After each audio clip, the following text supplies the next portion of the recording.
All righty. If you're back and not dripping greasy hamburger down your chin, if you want to let me know by coming back on camera, that'd be great. And I wouldn't feel quite so lonely. We've actually got 1 minute left to finish off that greasy hamburger or greasy something of your choice. What are you having, Kim? What'd you have for lunch? Or was it breakfast? No, it was lunch. I had macaroni cheese left over from last night. So, Very nice. Leftovers, there's nothing like them. nah, they taste good. They do. They taste better, don't they? After Yeah, dinner? definitely. And Anne, hello, welcome. Might still be working on. Oh, no, there we go. Hello.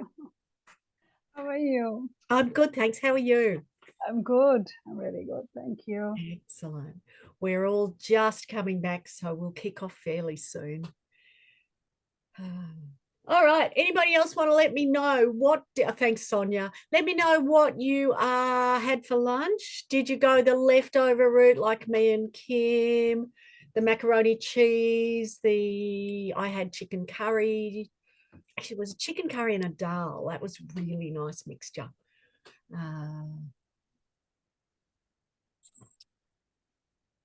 No, I'm not getting any. We had anybody get Macca's, Uber Eats, go the health food route. Quinoa and kale salad. Kim and I are in the inner west of Sydney, so we should be doing the quinoa and kale, shouldn't we? Nah, not going to happen.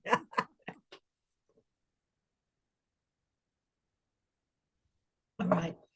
And we finished the previous session a few minutes late, so people might just be a couple of minutes late arriving back. No problems. Thanks.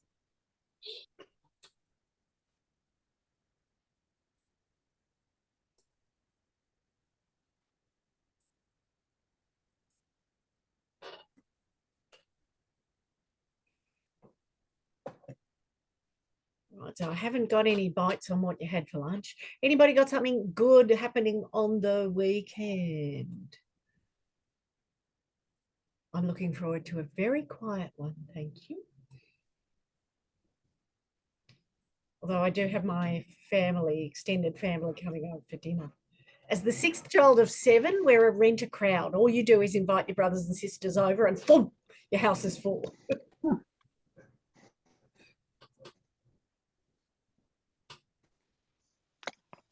You're not, Kim. Wow. Sorry, Larry, come back to you in a minute. Grape stomping just wipes all over you. That's cool. Where are you doing that? So I'm doing it in the entertainment quarter. They have a winery there that does it during like when they pick the grapes and stuff. So you can go in every weekend in March and go and do some grape stomping. You get a tour of the winery and stuff as well. So it should be good fun. Oh, thanks for the intel. I'm going to check that out. Yeah. And the pros call that harvest. That's the word I was looking for. Yes. Listen to me, you know, city girl pretending she knows about farming. Yeah, no, Laurie, no idea. Laurie, oh, you've disappeared now. Gee, I've really miffed you off. Yeah. I was eating my banana. Okay, excellent work. That's much healthier than my curries, I reckon. All right, so we've got about 2/3 of people back. I think we might kick off, and we won't be too mean to people who come rushing in or maybe are off camera finishing off their bananas, etc. Chicken curries, macaroni cheese. All right, so welcome back, everybody. This afternoon's session is also another one of our, well, it's a mega one, although it's broken up into 2 parts. So it's my great pleasure to welcome Anne Matua, who will be taking us through a few topics this afternoon. The first one of which is integrated care. So I'm just popping into the chat box the workbook page number so I don't forget. Anne is a dementia consultant and aged care expert and has done a lot of work in a lot of areas around consulting and generally helping people to age well in place, for village managers to be able to better manage how we support our residents to do that, and also how we support residents as they might be experiencing more dementia related or mental health related issues. Separating those two out, but they're both challenges. So welcome, Anne. Thank you, Lisa. As always, thank you for your warm introduction and welcome. I'm really looking forward to doing this presentation on integrated care model for all the participants this afternoon. Fantastic. So let's have a look at the session overview. Would you like me to go through this, Anne? Yeah, please. Thank you. So we're looking at, in this bit, we're looking at helping managers to support residents by understanding integrated care in retirement living and how that plays out, understanding my aged care and the role of it in facilitating in-home support and how to navigate that effectively, and also understanding dementia. All right, so we're going to start off with some questions for you to wake you all up after lunch. Question number 1. I am going to separate these two out. So let's start with question number 1 first of all. What trends do you see that are affecting care in retirement villages? Look, at those of you who have been around for a while, you might have seen some trends. Those of you who haven't been around for a while or are soon to be around, you may be thinking about what kinds of things you're seeing out in the community that could be affecting residential care, retirement village care. Oh, got a great couple to kick us off already. So let's pour them into the chat box. We'll have a waterfall of answers here.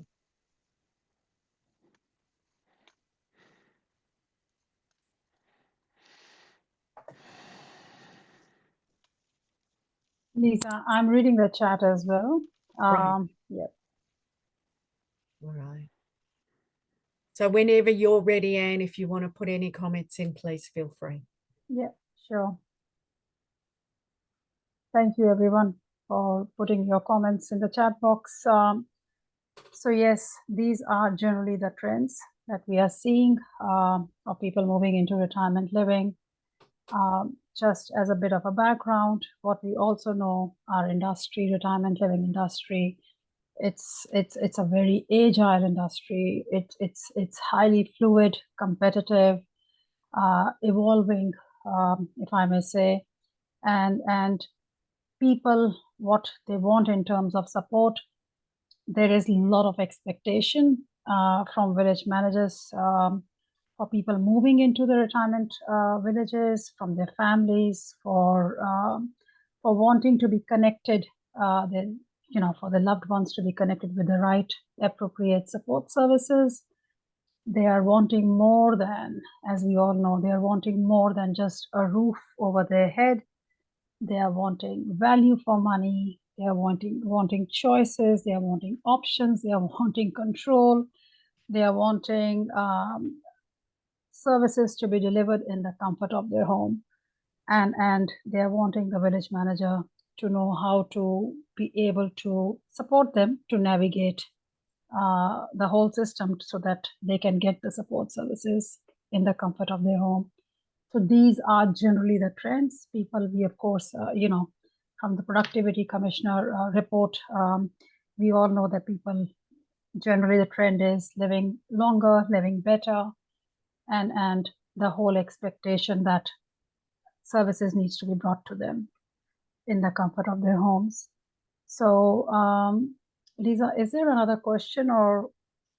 There I'm not is. sure. If we Yeah? just Yes. flip it over onto the other side, question number 2 says, what do those who are aging want in terms of support? So thinking from their viewpoint a little more.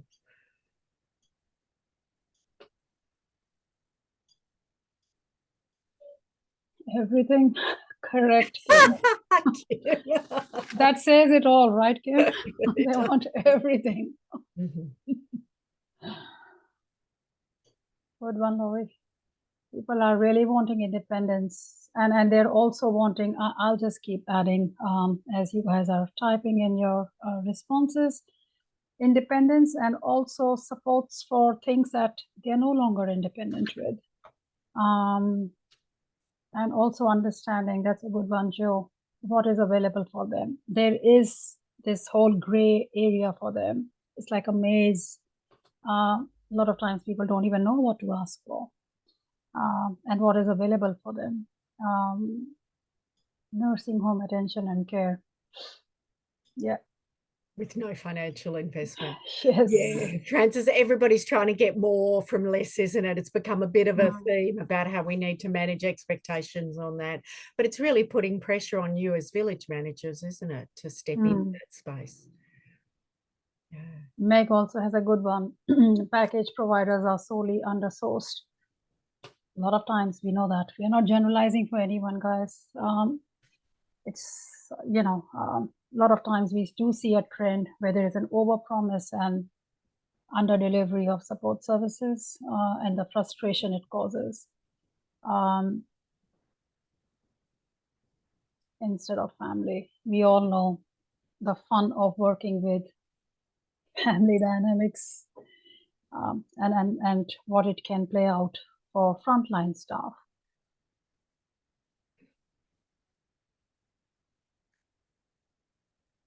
Yeah, Laurie, great language. Your body is not cooperating.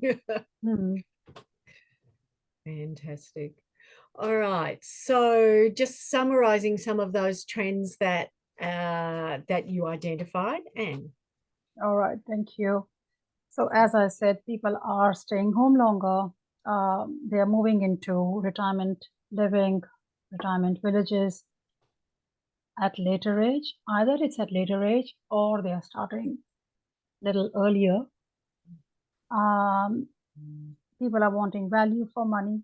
They're wanting the whole continuum of care. So what Kim has said in one word, that everything, they're really wanting. The general trend is the expectation that once we are in a retirement living, it's a whole continuum of care model approach where if there is changes to our health needs, appropriate support services are brought in, which means that's the whole continuum of care.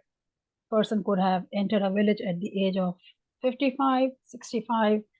As they progress along 65, 75, 85, that appropriate support services are brought in to cater to their healthcare needs. So that is that whole continuum of care. And these are the current trends. And as I said, the whole thing is on approaches living longer, living better, which is really a positive thing. And with this comes also the expectation and managing the expectation and how to link a person, the resident living in a village, with appropriate support services. And that's what I'm going to talk about, like what is integrated care model. Term itself seems pretty heavy, but it's a very simple reasoning behind it. And the reasoning behind it is all around linking people with appropriate support services. In a nutshell, that is what integrated care model is. Linking, supporting a person living in a retirement living with appropriate support services, providing them with options and choices of what is available out there, empowering the resident to make informed decisions on what support services they would like for themselves. Aim of this model is not to create a sense of dependence on a village manager at all. Aim of integrated care model is where choice and control is provided to the resident and they are making informed decisions. So we are empowering them through this approach. Key part of integrated care model is it has a very holistic approach so that this whole continuum of care model thread that we have talked about. Integrated care model has that holistic approach where we are working with each resident to see what are their healthcare needs, what are their social needs, what are their spiritual needs, any cultural specific needs, and then linking them appropriately with those support services. Integrated care model has a very person-centric approach, where the person is the resident in our village. So where the person is making decisions for themselves, they are at the center, absolutely at the center of the decision making, right? So that is another key component of integrated care model. And the third essential key ingredient of integrated care model is the collaborative approach, where we are working with various stakeholders. This is a very key part. We are working with various stakeholders to provide the best support services to the resident in our village. So it's not taking everything upon yourself. It is working in a smart manner, knowing which provider, which services are already being linked with that resident in a village, and how the support services are going. Key part is also monitoring and evaluating what is working for that person and what is not working for that person. So it's working in a very collaborative manner, with a very person-centric approach, and with a very holistic approach. That is, in a nutshell, integrated care model. Just having a registered nurse on site, few years back, 10, 12 years back, the trend was having a registered nurse on site meant you are providing integrated care. There is no downside. There is nothing like of saying it's a shortcoming having a registered nurse on site. It has its own value, a lot of value having a registered nurse. It's still a very clinical approach.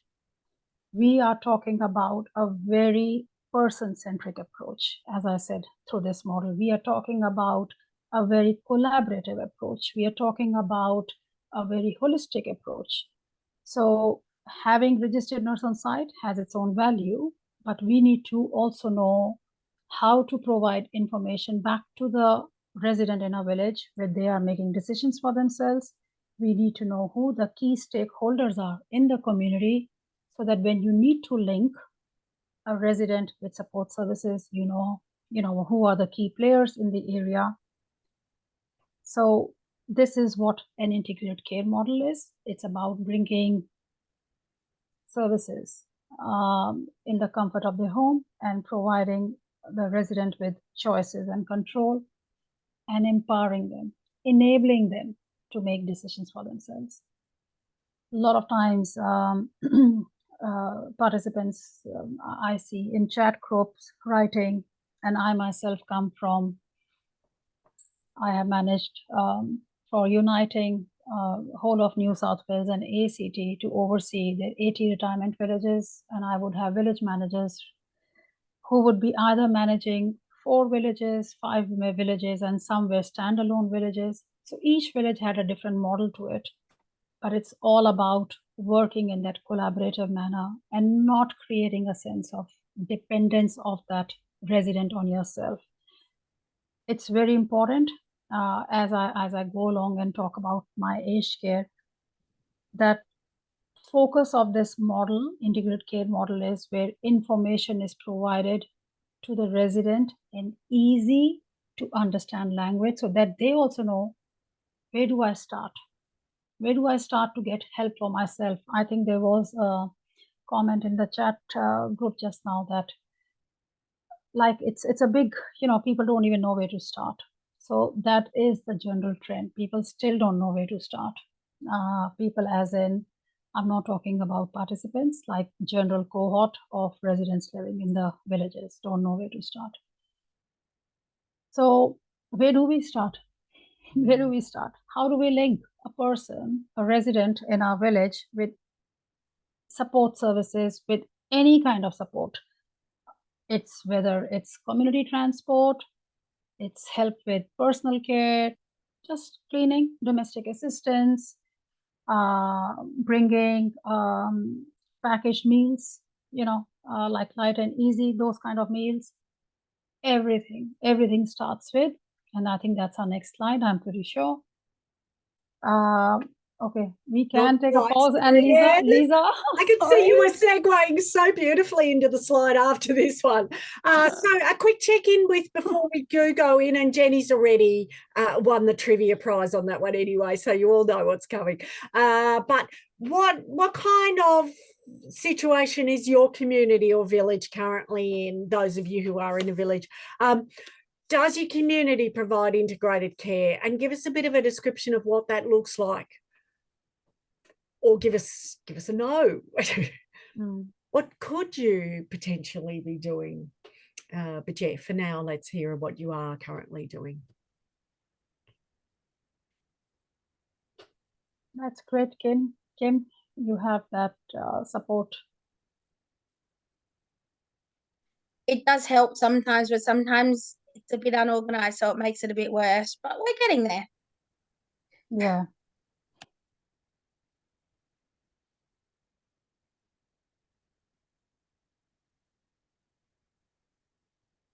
Again, there is no right and wrong answer anyway. And each organization, I have a list of the participants' name. I really like to always have that printed and in front of me just to get an understanding people's background, different organizations and participants who are in these training sessions. Again, there are different trends. Some organizations have, they have, as one of the trends, they'll say, we are the providers of retirement living. We also have our own, they are funded also for home care packages. They are funded for Commonwealth home, support programs, and they're also the providers of residential aged care. So for organizations like that, it is still a matter of where you are working with, stakeholders within your organizations to see which is the best and how do you bring those support services in after the assessment and has taken place through my aged care. For other organizations, it's more around where they are standalone retirement villages, and then they are working closely with providers, with other providers who are either specializing just in home care packages, or it could be Commonwealth home support programs, and then also some of the times it's also working very closely with residential aged care facilities. Again, there is no right or wrong kind of trends. Each organization has their own way of operating, and it's more about, as I said in the introduction, it's also about knowing within your organization, if you provide that, how to link a person. If your organization doesn't provide all the services and you're standalone retirement living villages, it's more about understanding who are the providers of home care packages, who are the providers in the community for Commonwealth home support program. If your resident has become very frail, like what Laurie described, 90-year-old person. So, when a person's healthcare needs, it depends if they need 24/7 support, maybe that's a time for them to start considering residential aged care. So again, these are the trends we see, and these are different kind of models that exist out there. So is there more in the chat group? Sorry, where's the initial?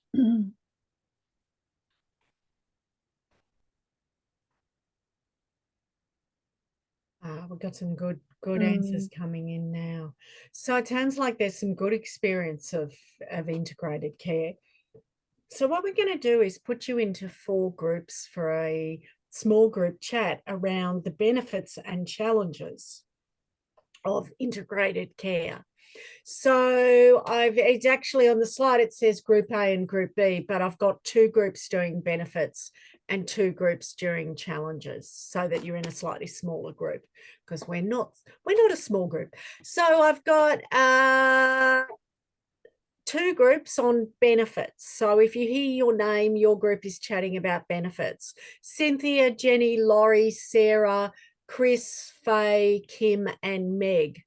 Those 2 groups, you're all working on what are the benefits to you, to your village, to your organisation by providing an integrated care model and using My Aged Care, which we'll talk further about in a minute.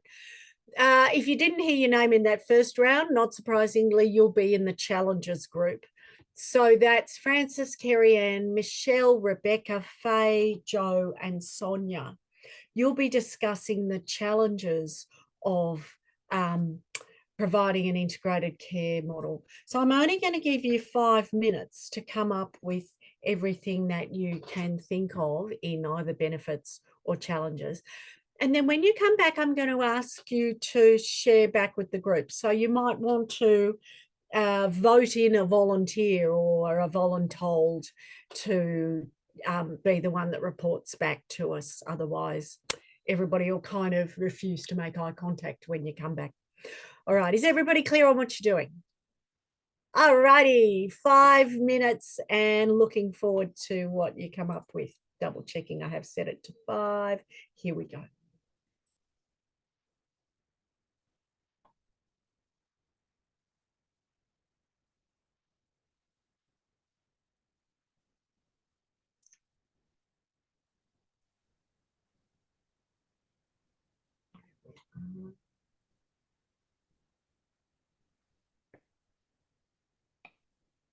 Hey, Tegan, are you here at the moment?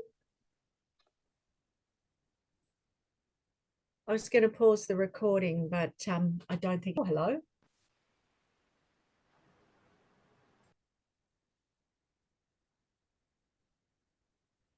Hey, welcome back, everybody. I didn't think I had closed the breakout rooms, but maybe they closed themselves.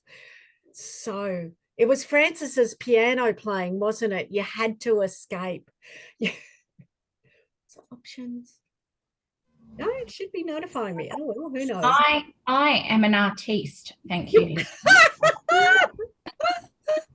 you ever hear about there was a piece of classical music that was just like 8 minutes of silence? Oh, Maybe we should teach you that one. well, maybe that could be death metal too, then, couldn't it? I'd be all right with that. Having had a teenage son who was heavily into thrash metal music. Yeah. I never recovered. Excellent. Oh, Rebecca, I'm sorry to hear that. And I think maybe our second challenges group might have been a bit small on people as well. Faye, Joe, Sonia. Not sure if you had to work doubly hard if there were fewer of you. All righty, if I can ask everybody to pop themselves back on mute now that you're back in the main room, please. Quick question. Do we have 2 Fays?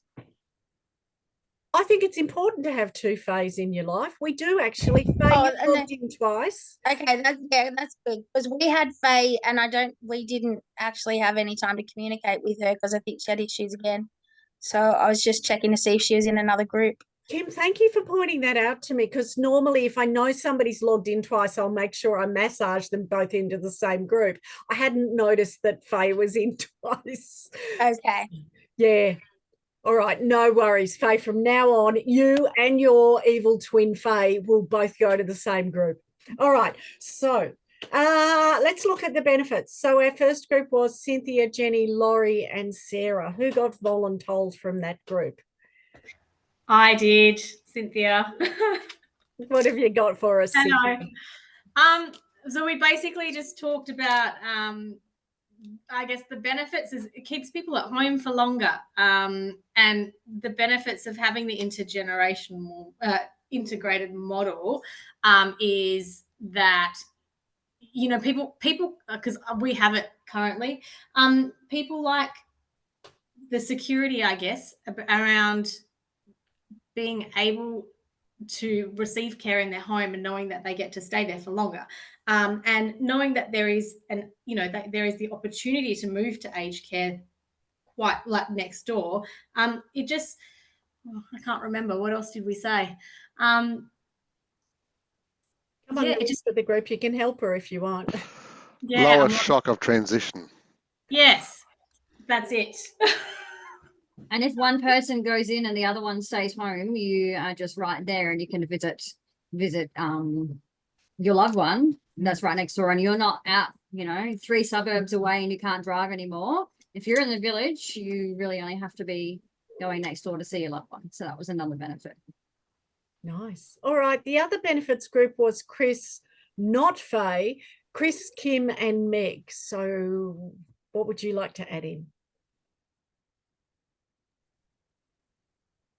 So we talked about supporting or aging in place, the aging in place model effectively.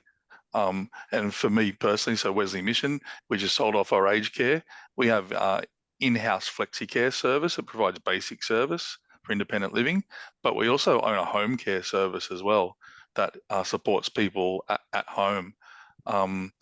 So we also looked at, we'll cover off some of the things that have already been said. So staying home longer, we don't have to rely on aged care so much.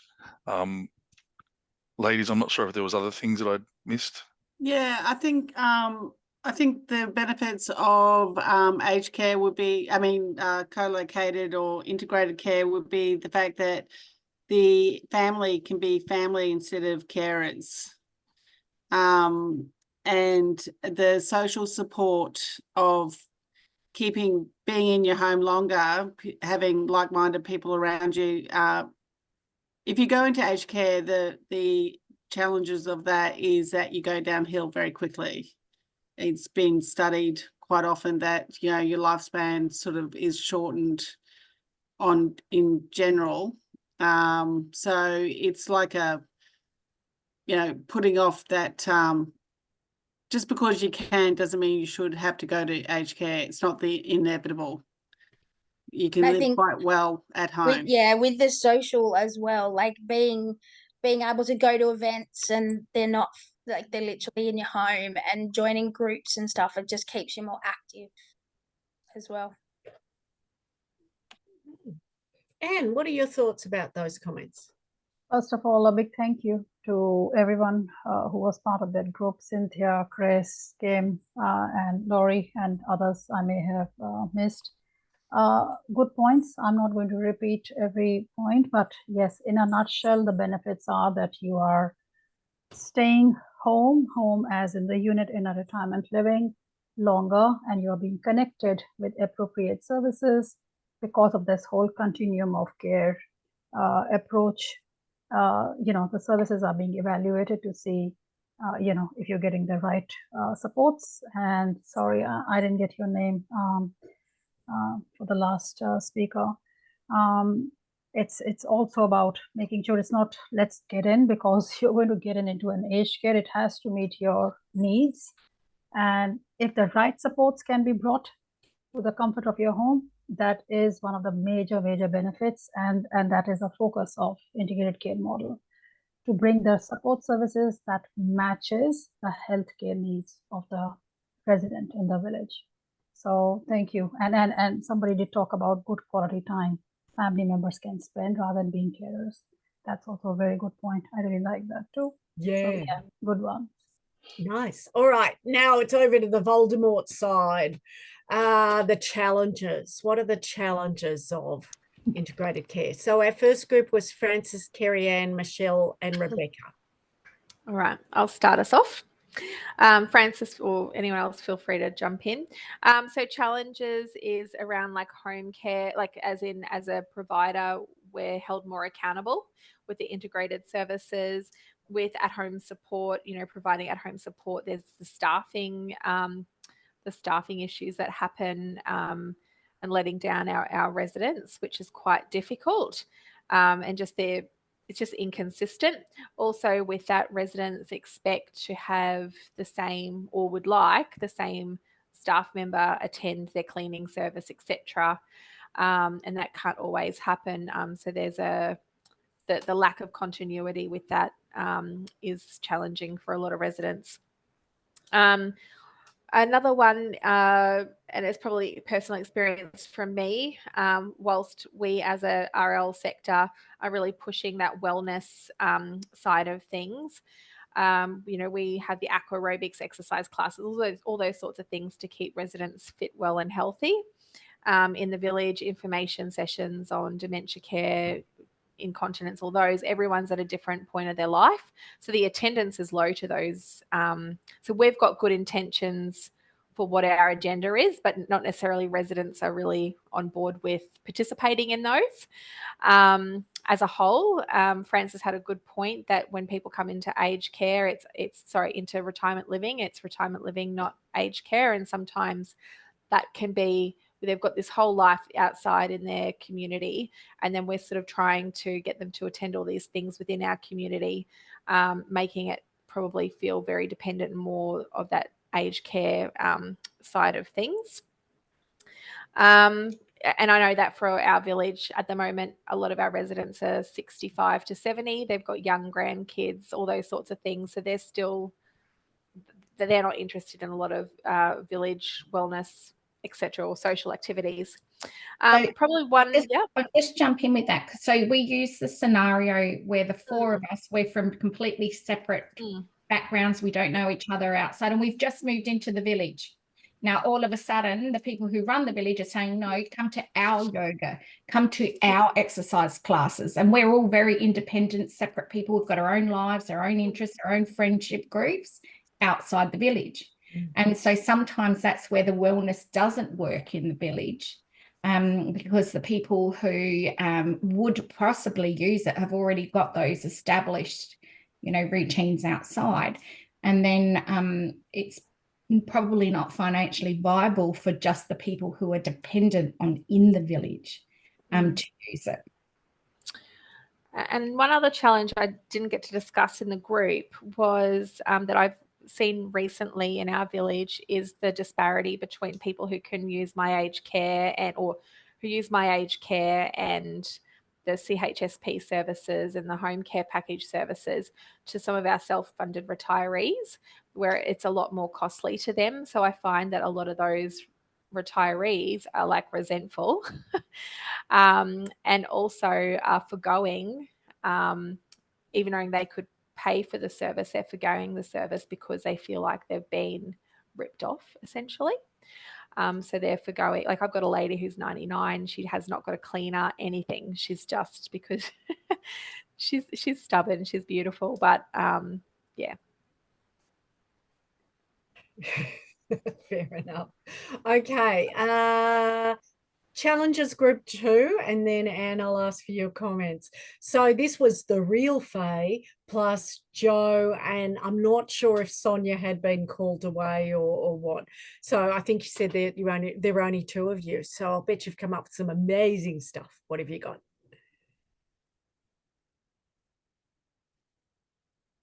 So I'm not sure, like Faye, I think does have some home care within her village where we don't. One of the challenges we have is in our village next door to us, there is a separate aged care provider, an aged care village. And I think it's for us, the challenge is the expectation is because it's next door, that as and when it's needed, they're going to be guaranteed a place there. And for us, it's explaining that we are not linked, but we do work, we have a close working relationship. And even if we were linked, you would only be able to go there if there was a space available in the part that you need. There is all the benefits of if there's a space and that person's close and their family comes back, it's really nice. But it's the expectation of thinking it's just a step 1, step 2, and they're going to guarantee to move there when they need. And again, I know Faye was on about that. I think they have an open door policy on their home care manager. And I think they were constantly always there. So I'm sure Faye can jump in and explain that. Yeah, we have our own home care provider on site and our own home care manager on site with staff.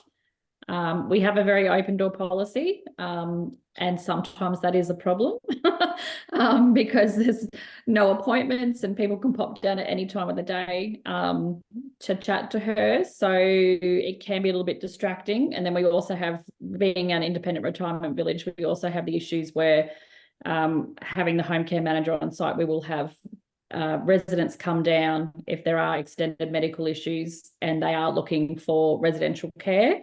They automatically assume that we are able to find them a spot elsewhere, which we are not.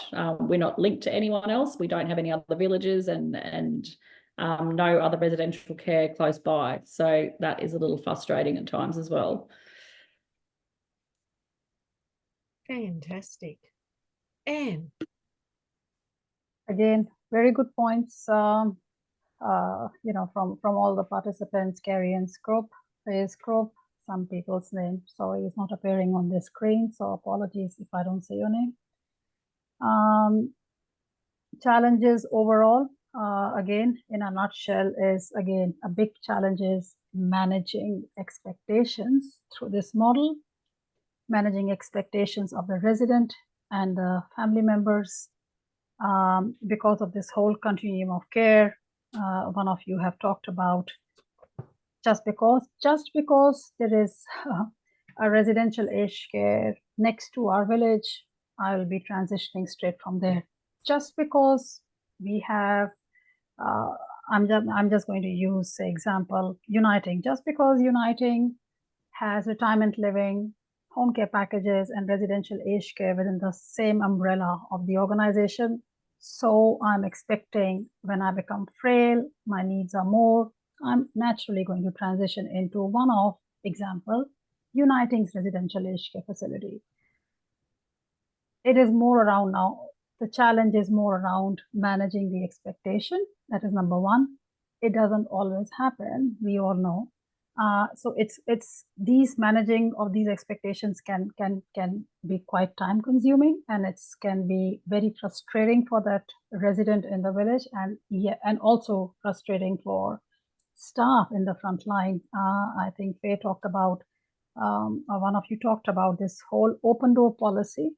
Open door policy has its own lot of other challenges, which means, you can barely get down to do your own work, being the village manager when residents are just stepping in, to discuss about their changes in their health or what's happening with them.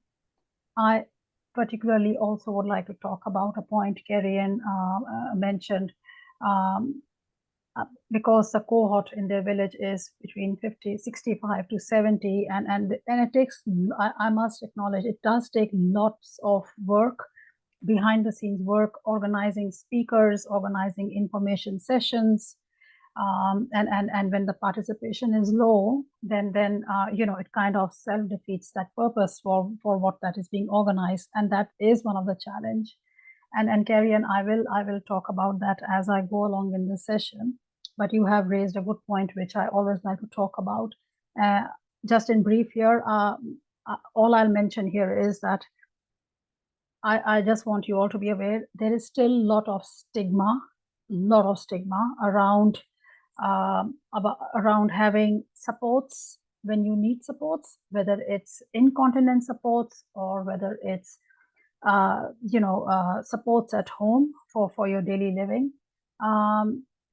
So people often will rather not go and attend in general sessions where information is being shared. I'm just putting it out there. Another challenge, which I do need to point out here, is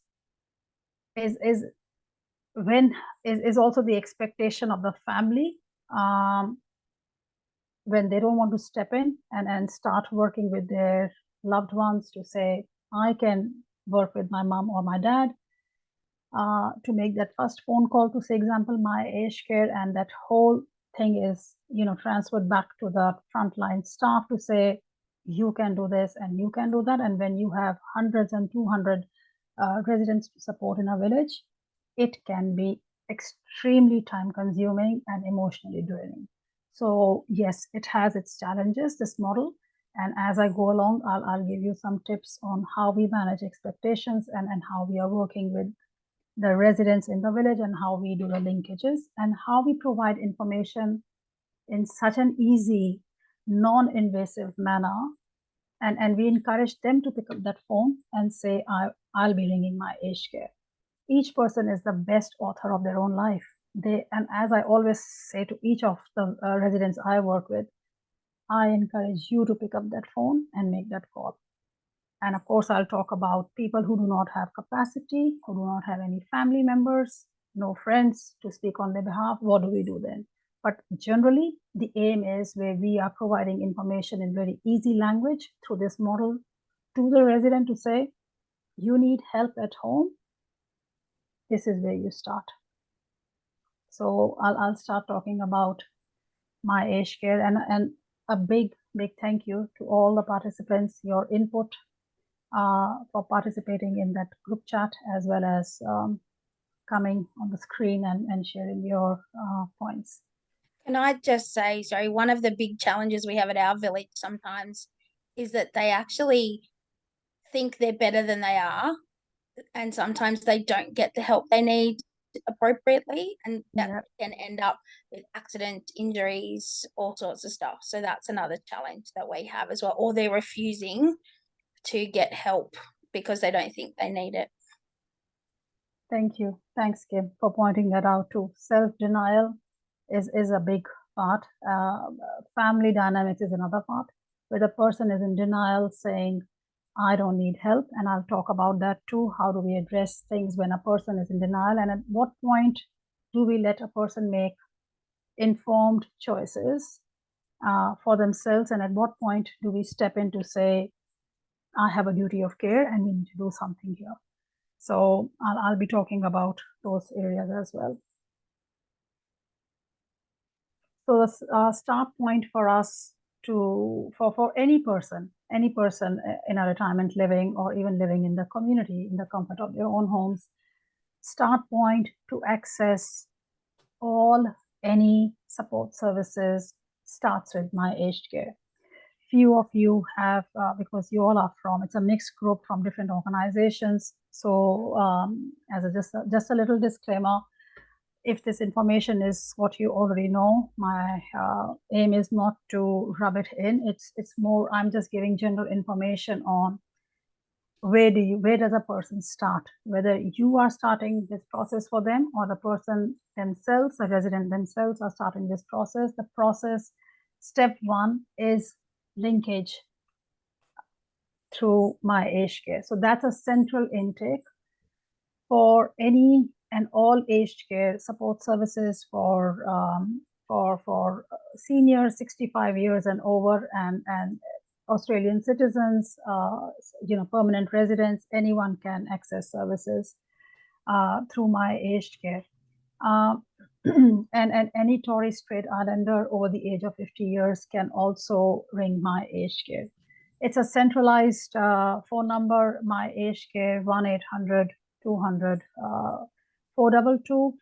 It operates Mondays to Fridays, 8 a.m. till 8 p.m. and on Saturdays too, 10 a.m. till 2 p.m. If English is not the first language of the residents you're supporting and they would like some supports there, you can link them with TIS, Translating and Interpreting Services, 131450. So when you're making that phone call to My Aged Care, you can request at that time, the person can request at that time that I would like an interpreter there in a language that they identify themselves with. So that's a centralized intake number. A lot of times people ask, is there an office like a Centrelink office where I can go and talk about my issues? There is no office as such for My Aged Care. It's online portal, or you can phone them. And it's really very, very effective with the changes that central, Commonwealth government has brought in. Their response time is pretty quick. So when you phone in, there is an assessor there to go through what your needs are. No referral, if I may just add here, no referral is needed from a GP to make a referral to My Aged Care. All assessments done through My Aged Care are totally free of cost. There is of course a fee for services when the person has been linked with services. Yes, there is a fee for that, but anyone can phone My Aged Care and get that free assessment done, whether a person is a pensioner or whether they are self-funded retirees. Assessment through My Aged Care is still free. Of course, there is a different fee structure for services being provided and for a person who is an aged pensioner. And the fee structure for self-funded retirees is totally different. But assessment is still totally free of cost. And anyone can ring. And of course, if you have a concern, if the resident living in your village has no family, no friends, does not have the capacity, that's a key word I'm using here, does not have the capacity to make, to have that ability to phone my aged care, you can take their consent and make that referral for them. And again, how do you prepare somebody who is making phone call to my aged care? I always say to the residents, prepare yourself, write down what your healthcare needs are, write down what are the areas of your life you are really struggling with and needing some supports with. Write down your Medicare number, your GP details, write down what services you're currently getting and what else you would like to get. Write down if you have any specific cultural needs, language needs from that support staff when they come to support you, so that the assessor has a very good understanding of what your support needs are. So that's where you start. That's for my aged care. Once a referral has been made to my aged care assessor, they will ask few questions to the person on the phone, and they are always going to make a second phone call. So this point I do need to talk a little bit about. So if you are making that call on behalf of say Mrs. Smith, let's call her, call our the resident you're supporting, Mrs. Smith. So Mrs. Smith, I am Anne. I have gone to Mrs. Smith today. Mrs. Smith says, okay, Anne, I give you consent to speak on my behalf. I have phoned my aged care. I have made a referral. So when my aged care rings Mrs. Smith back, if Mrs. Smith, if she has a memory loss or a mental health issue or has forgotten that she had given me consent in the morning, and when the assessor is ringing, as I said, they operate Monday to Friday, 8 a.m. to 8 p.m. If the assessor is ringing at 7 o'clock at night and Mrs. Smith says, I am the assessor and I'm saying, okay, Mrs. Smith, we spoke this morning. You said these are your health conditions. You need some help at home. I'm saying Mrs. Smith now. I am Mrs. Smith and I'm saying, I made a call. I didn't make any call. I don't need any help. So this is also addressing, Kim, your point there. Where the person, either they are in denial. I am right now saying in denial, okay? There's another situation when they do not have capacity with their mental health and dementia, which I'll talk about. But when the assessor is saying that, did you, let's talk about it. And if Mrs. Smith has totally forgotten, does not want to talk about it, they have to shut down that referral, which has been put in place. If you think and if you believe there is a family member for that person, I always encourage the family member to make those phone calls. And I also tell the family member, give some time frames to the assessor to say that if you are speaking on behalf of your mom or your dad, let the assessor know what your availability is so that they know they're not ringing you in your working hours time. They would be ringing you either after 6 p.m. on weekday, or you can say you can phone me back to get more information from my mom or my dad on Saturdays, example. Few tips I'm going to share with you. I worked with my aged care assessment team for a number of years. If you are taking consent from the resident you are supporting, what the assessor cannot have is somebody prompting them at the back, because standard questions are, what is your name, your date of birth, can you tell me your address? And truly a lot of time the resident has forgotten the address because they're living there, say example, in that village for a number of years. Maybe they have phoned them at 3 o'clock in the afternoon. They're having a nap, and if they have that mental blank, I can't remember. If they're not able to answer the key questions, that even it cannot be even taken, the assessment cannot be taken from point A to point B by the assessor. If you are supporting your resident on a day where they have given consent is a immensely important part of this whole discussion. The person does need to give you consent to speak to my aged care on their behalf. Mrs. Smith example has given you consent before you even start ringing 1-800 200 422. Spend 5 minutes with Mrs. Smith. Say, Mrs. Smith, I am doing this on your behalf. You have consented. I'm just sharing tips, right? You do as your organization policies and processes, but I'm not going to tell you anything illegal here. This is all tried and tested strategies which we have used over a number of years. So you can write for Mrs. Smith the name, Mrs. Smith's name, date of birth, address, and say when the assessor says, you can just read it on a piece of paper, but I cannot be prompting you in the background. When the assessor says, so Mrs. Smith, are you giving consent to Anne to speak on your behalf? I normally even write that on a piece of paper and I say, Mrs. Smith, all you have to say is yes. If I'm speaking on your behalf, they need to hear it from you. Same strategy I'm sharing with you. If the resident is giving you that consent, make their life a little simpler. This is for people who do not have that capacity to self-advocate for themselves. So you are stepping in to support them and link them with the right support services. For people, for resident, seniors in your village, sorry, I just need a sip of water. For residents in your village who have the capacity to self-advocate, to speak for themselves, encourage them to ring my aged care themselves.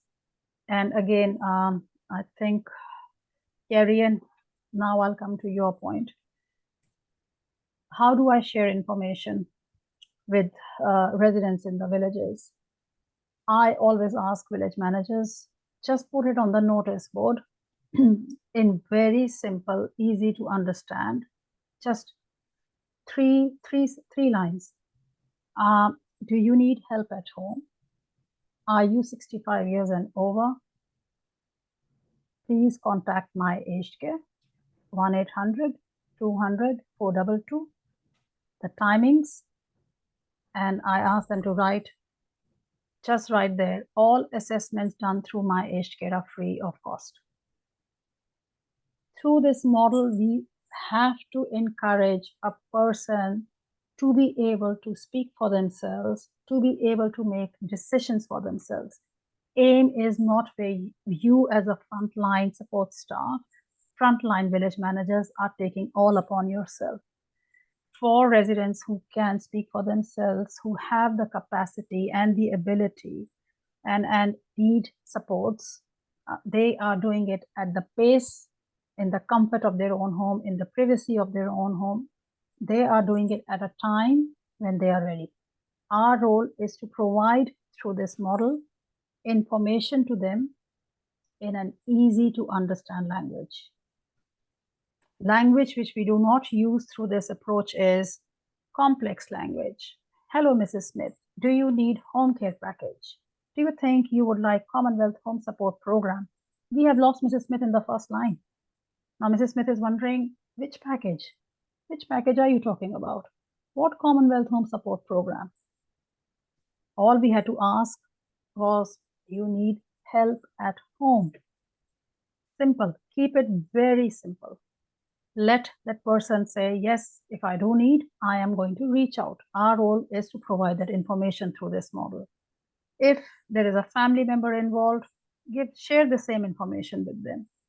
If the person, the resident has no family, has no capacity, again, speak with your reporting manager to follow your organization policies and procedures. If there is, some of you mentioned, there is people from, home care team, my aged care, who come and do information sessions.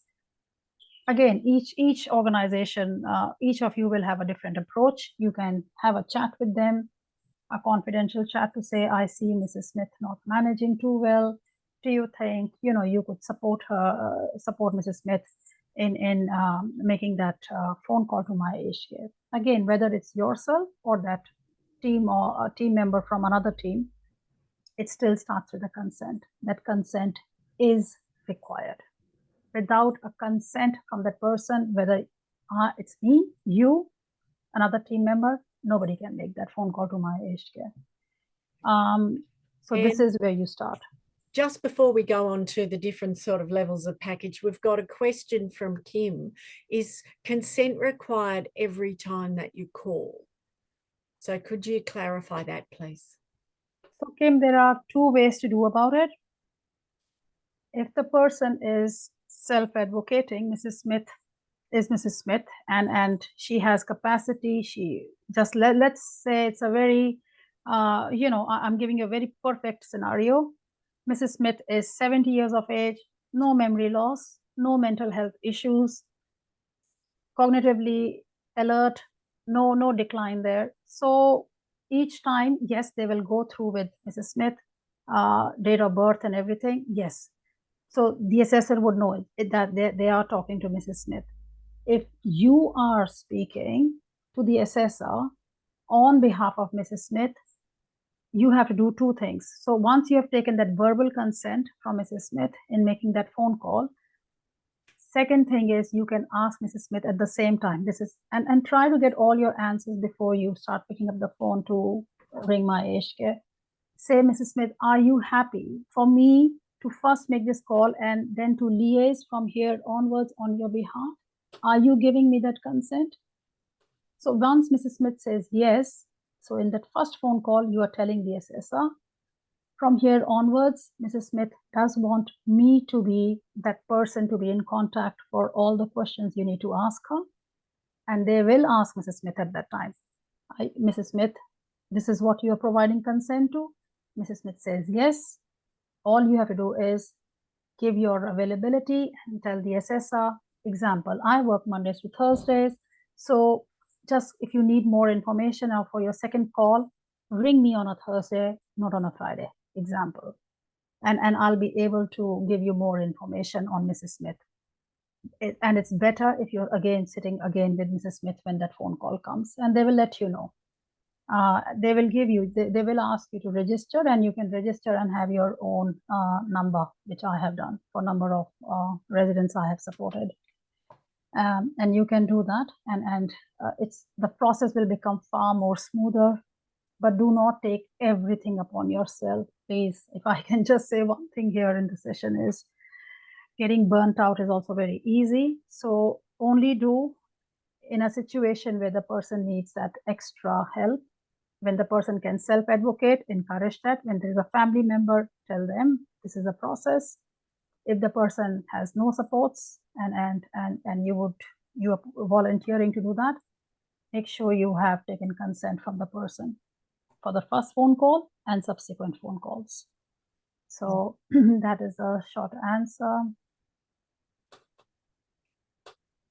Sorry, Jenny, what was your, I got consent once, and when they had me on file, sorry, I didn't understand the question. Are you saying this is what happened with you? Yes, I think she's saying that she got consent and then they kept on file that she had an enduring consent. Good, yeah, and that's what happens. And normally if you register yourself too, that's very easy, and you can just give your number, and they know that you are speaking on behalf of that person, and you can, with the same number that you register, you can be speaking on behalf of number of, because I had 2 states I was overseeing, so for a lot of people not having capacity and family, I had put my name down. And when a person has, say, an appointed legal guardian from the administrative tribunal board, then of course you take your name out, and then it's a public guardian they need to liaise with. Just putting it out there. Great. Shall we move on to support services levels? Yeah, sure. So once a person has been assessed by my aged care, it's a process. It's not that today you have made a referral in to my aged care and tomorrow the services are starting. I'm just putting it out there. It's a process. You are assessed. Once you are approved, the name goes into the national prioritization queue. Then the person is sent in mail a referral code. Once the name comes up the queue, referral code is sent, and then the aged care, my aged care will say, this is your referral code. Now you can, with this code, if you're approved for home care package, you can contact the providers in your area. A step back. So let's think everything is approved. So there are 2 kinds of help a person can get at home. One is entry-level support services, that is called Commonwealth Home Support Program. Some of you would have known the previous terminology acronym for that was HACC, Home and Community Care. And this is for people who are just needing one-off support services, whether it is domestic assistance, personal care, help with the shower. It is social support, linkage with any social supports, meal services, transportation services, things which we had done 10 years back without any codes. For everything now, a code is required. And that is through Commonwealth Home Support Program.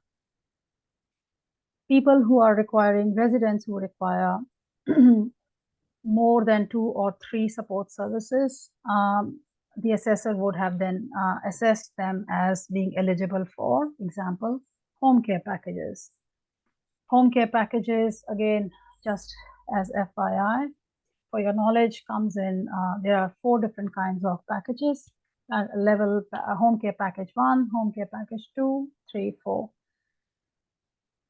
Each package has a subsidy attached to it, and all the packages are consumer directed. Consumer directed means the consumer, the client, the resident is at the center of decision making, how they want the funds to be expended from that packaged care of funds. So I'm not going to confuse you by telling you how much dollar value is. There is for each package, but there is a dollar value assigned to each of the packaged care. Package 1 and 2 is for people who just require 2 hours of help or 3 hours of help per week. Package number 3 and package number 4 is more for people who have high care support needs, people with dementia, people with palliative end-of-life care. They would be assigned level 3 and level 4. Commonwealth commences people who are approved for package care 3, package care 4, while they are waiting for their name to come up in the list for vacancies. There's very limited amount of, just letting you know, very limited amount of package 3 and 4 that is released. And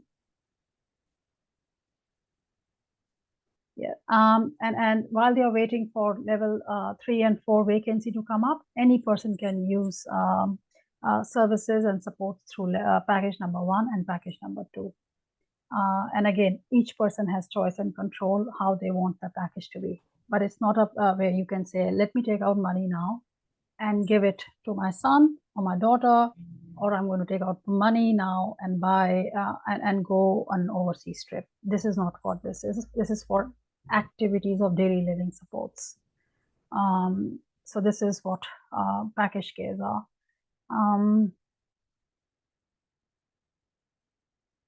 Sorry, Lisa, did we have a question? Like, are we asking anything to the participants, or should I carry on? I know I'm running behind time. Sorry. Not much, a little, a little, but we'll be okay. So having looked at those levels, shall we go on and have a look at navigating through my aged care? Yes, please. All right. So this is where I get to do some ham acting again. Woohoo! So you're going to hear 2 versions of a resident making a phone call to my aged care. This is the same person both times, but in the 2 different versions, she handles the phone call a little bit differently. So listening to the 2 versions of Mrs. Smith, it's incredible how all our residents are called Mrs. Smith, but you're going to listen to the 2 versions of Mrs. Smith making her first phone call to my aged care. And the question we're going to ask you at the end is, what is the difference and what impact does it have, the difference between the 2, considering it is the same person? So Mrs. Smith, we're actually re-meeting her. She was the same one that was so unhappy she nearly left the village last week when Tom drove past her and she got chucked out of Betsy's seat. So she's now been in the village for 7 or 8 years. Tom did a great job of turning it around and she got really settled. And in that time, she actually integrated into the community and got married to another resident. So how about that? She's definitely happy in the community. So here she is now. She's calling aged care, my aged care, and having a little conversation with them. All right, so take one. Ring, ring, ring, ring. Yes, hello. Oh, yes. Who is it? Oh, yes. Yes, that's my name, Mariana Smith. Yes, that's my date of birth. Oh, Medicare. Yes, here's my number. That's right. Oh, yes, yes. No, no, no. I was expecting your call. Thank you for calling. Oh, yes. I suppose things are just a bit harder now, you know, a bit harder at home. But I do get a bit of help and support. You know, the neighbours are lovely. Oh, yes, lovely neighbours. I live in the retirement village down on Smith Street, and everyone looks after each other here. Lovely support. Kids? Oh, yes, I've got beautiful children. They love us so much. They adore me. They adore my husband. So, yes, we see the kids. They pop over, they help out. They'll always bring some shopping with them and things like that. But, you know, oh, yes, yes. No, my health is not too bad. I guess I'm just getting a little older, you know, and everyone is telling me that I need something. But I don't know, I've always coped by myself. Everyone else is saying I need some help. So that's why I'm calling you. I was thinking, I don't know, maybe some shopping or something like that would be good. Yeah. Okay. Oh, I see. Okay, so you'll get back to me? Thanks. Right, I'll look forward to it. Bye-bye. Click. Okay. So that is version 1. Now, here comes version 2. Remember, it's the same Mrs. Smith. Ring, ring, ring, ring. Hello. Hello. Yes, that's right. Yes, Mariana Smith, that's me. Yes. Here's my Medicare number. Yes, that's me. Oh, yes. Yeah, look, I do live in a retirement living village, but it's independent living, you know, and well, we're friendly with people, but we also keep ourselves to ourselves a little bit. Kids? Oh, yes. Yes, I've got kids, you know. Well, you know, kids. Well, I've got 3 kids, but only one of them lives within 30 kilometres of me. And she's got young children herself, including an autistic boy. He's a bit of a handful. So, you know, she's not exactly able to help me. I see my role as still helping her a bit with the grandson when I can. So she doesn't have the ability to come and help me much. And I don't really want to be a burden on her anyway. No, I'm not on my own. I've got my husband here, but he's an amputee due to his heart condition. And that's been getting a lot worse for him recently. His condition and his circulation, he's bedbound now. So I've been looking after him for years, but it's just getting too hard now. I'm nearly 90, and it's really hard for me to continue to keep looking after my husband. I'm worn out. So I went to the doctors the other day. He said, Mariana, you've just got to slow down a bit. I can't keep doing this. So people told me I should give you a call, and that's why I made the call. Oh, I'd very much look forward to hearing from you. Shopping? I don't know, at some point, anything that makes it easier for me and my husband, because otherwise I just don't know what I'm going to do with him. And he'd die if he had to go into a nursing home. I really don't want that to happen. Okay, thanks. I really look forward to hearing from you. Bye-bye. Click. All right, so what is the difference between those 2 phone calls? Let us know in the chat box. What are you noticing in the ways that Mrs. Smith number 1 and Mrs. Smith number 2 handled that conversation? What's the difference and what was the impact? What is the impact likely to be?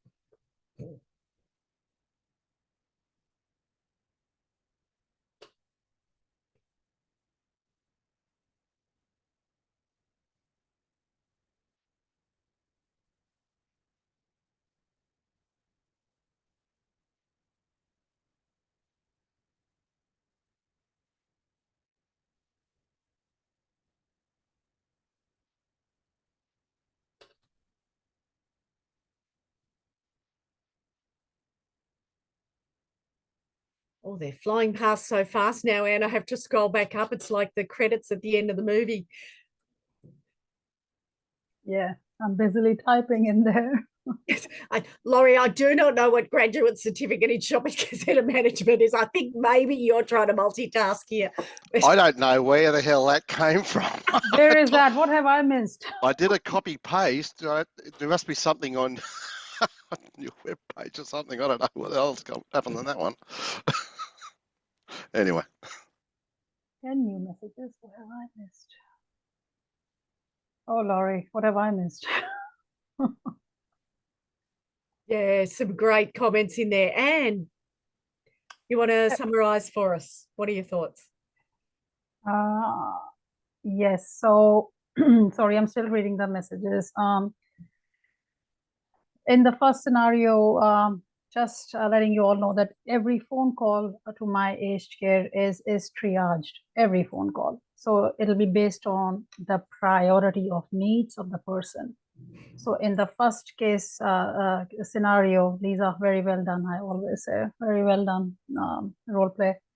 So in the first scenario, Mrs. Smith is giving a very rosy picture of her real situation, saying my needs are well taken care of. I have very supportive family, neighbors are there. So on a scale of 1 to 10, what is assessor hearing? Assessor is hearing that person's needs are being met. So when the assessment needs to take place, we're not even talking about right now approval for any supports at home. Even for the assessment to take place so the assessor to come home and assess first scenario case of Mrs. Smith, it is easily, they can take between 8, 10 or 12 weeks to come and assess Mrs. Smith because needs are well taken care of. There is no urgency here. In second case scenario where Mrs. Smith is actually talking about her own physical conditions, she's talking about being a carer for a husband who has his own physical limitations, about her daughter and the physical disabilities of her son, and the carer stress out for that Mrs. Smith could be under. So on a scale of 1 to 10, when is Mrs. Smith going to be assessed? Within 3 to 5 working days. And in reality, the more honest Mrs. Smith is, and these are, by the way, real situations we have de-identified, the more honest understanding assessor is getting for Mrs. Smith, while Mrs. Smith is waiting to be assessed for home care package. Assessor will, each time I have advocated, you can get a referral for CHSP, Commonwealth Home Support Program, such a big word it is. Things like domestic assistance, frozen meal services, light and easy. There are so many providers now. Community transport, you can get these over the phone. Mrs. Smith can get it over the phone. What is the bottom line of this exercise? Bottom line is be open, be honest. There is a lot of, I've been in this industry for 25 years, a lot of stigma to ask for help, a lot of denial to ask for help. It could be cultural reasons. It could be just that whole generational thing that I cannot be seen asking for help. So that's where the education goes, that we are going to educate them to say these services exist, reach out and give a realistic understanding of what your situation is so that you can get the help you need. And Laurie had made a very good point in the beginning. Let's keep them independent for things they are able to do things for. Let's get the resident help for which they need additional supports for.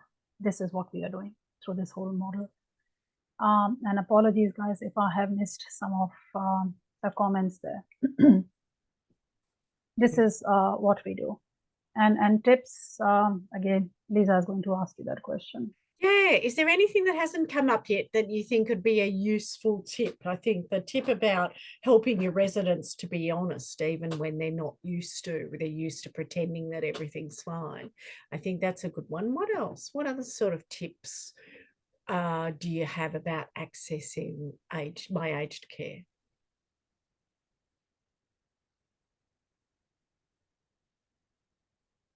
Yeah, Meg, that's a good one. Get in early. Get in Plan early. ahead. Always plan ahead. While you are typing, one of my tips, if I may share with you, is also provide information in a very, very general manner. So when you are having, say, a monthly resident meeting, have it as your standard agenda item where you're just going to talk about my aged care example. If you need help, it's there for you. You can ring them. These are the hours. And I always say, I'm not asking anyone to put up their hand in a meeting to say, I have phoned my aged care. I am just sharing this information. People do notice. And first time, I think, Carrie, and it was your comment, a lot of times they're not going to even say, I've done it, but slowly, it will pick up the momentum with people who need it. And a lot of people, even at the age of 55, may need some help, or some may not need any help even at the age of 80. Our role is to provide information in a simple, easy to understand language. And each person has their own life journey, own health conditions. Let them choose when they are ready to reach out and ask for help. But do share with them, it's not that today you ring and tomorrow services are starting. It is a process, and process takes time. So planning ahead is a key message we give here. Right. And both Jenny and Frances have come up with nice ways to influence residents to feel more comfortable to ask for the help if they're not really comfy with that it frees up their time, frees up their family time. They're entitled to it. So that's some really nice language in there. Okay. Any questions or comments on integrated care and aging well?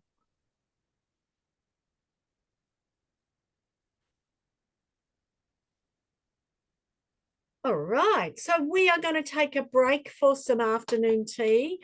So if you would, what is it, 22 by my clock? So I won't rip you off 1 minute on a 10-minute break. That'd be way too cruel. So if you could please be back at thing 51, whatever that works out in your time zone.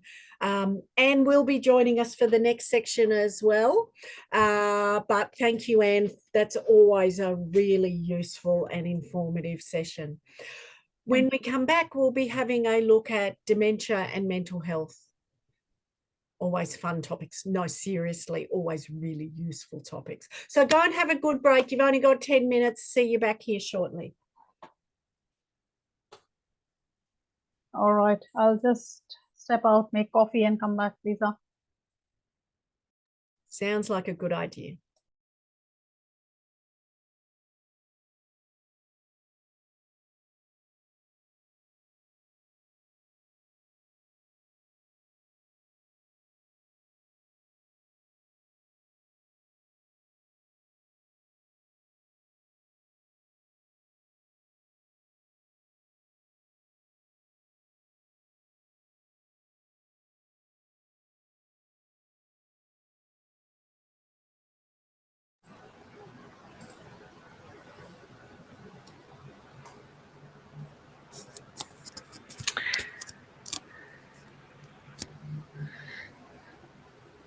Lisa, Hey, Carrie-Anne.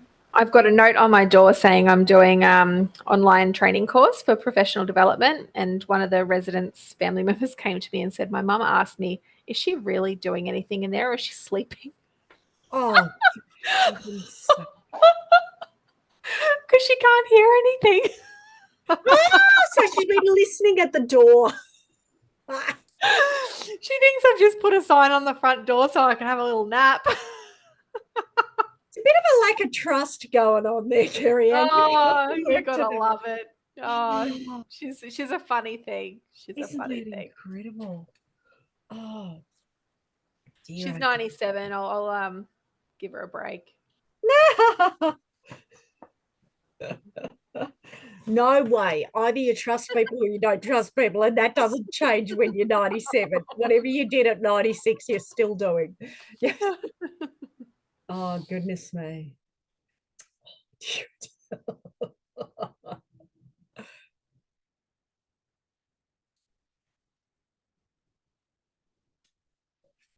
All right. So I know 10 minutes is a short time, but if people are back, let me know.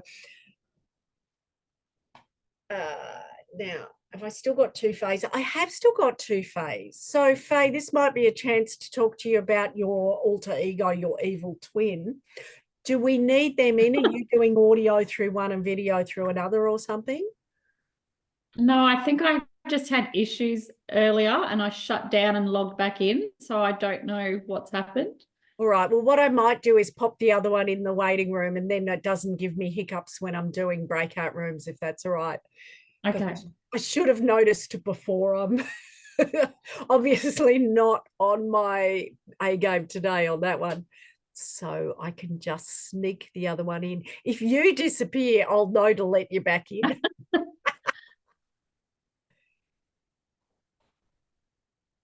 Hooray, Faye's still here, and it's the good twin Faye. All right. So I think most of us are back. Perhaps we'll kick off again, and we're now having a look at dementia. Thank you. Thanks, Lisa, and welcome back, everyone. I normally do try to give some stats before I start this part segment on dementia, just to create a scene and set the stage for what we are talking about. So it is estimated more than 400,000 Australians are living with dementia, and the number is expected to increase to more than 800,000 by 2058. So, and it is said that every 6 minutes, one person gets diagnosed with dementia in Australia alone. Each week, there are 1,800 new cases of dementia in Australia. And as I said earlier, it's in your participant book, more than 800,000. The number will be more than 800,000 in 2058. Our stats are very grim, but that's what it is. And these are the stats based on how many people have got diagnosed with dementia. It does not talk about people who never get diagnosed with dementia and they continue living with all the signs and symptoms of dementia. I'm also going to talk about signs and symptoms of dementia, kinds of dementia, healthy heart and brain connection, and referral pathways, as well as communication strategies for person being supported living with dementia, as well as strategies to communicate with families, especially the one listed as next of kin. So again, the most common one is Alzheimer's disease, but what is dementia? So it's more than one specific, it's an umbrella term to describe a range of symptoms associated with cognitive impairment. It is not a specific disease. It's a collection of symptoms caused by disorders affecting different parts of the brain. And it impacts everyday functioning of a person's life, creates confusion, disorientation, apathy, withdrawal from social activities, difficult to remember things, difficult to handle complex tasks. Other symptoms of dementia are depression, anxiety, hallucinations, mood swings, agitation, and again, there are over 100 diseases, and there are so many different kinds of dementia. The most common ones, of course, is Alzheimer's disease, vascular dementia, frontal lobe dementia, and Lewy body dementia. Aim of this exercise is not where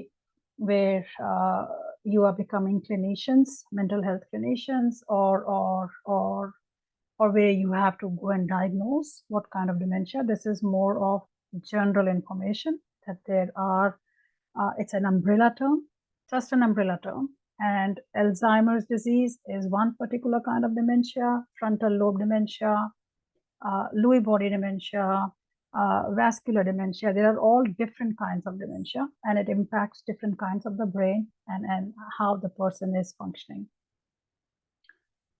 Aim of this is more to understand how it impacts, what are the signs and symptoms to look for, so that the person, the resident can be linked with the right support services. So these are generally the sign. I think it's in the next one, Lisa, please. The sign and symptoms.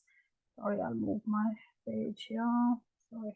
So again, I've gone through this. Common symptoms: memory loss, changes in planning. I'm not reading day by day everything here, but it is where there is changes to your personality, changes to the way you're conducting yourself, apathy, withdrawal, social disinhibitions are very common with dementia. I do need to say that there are, we always say as mental health, as dementia specialists, I always say that let's not assume it's dementia,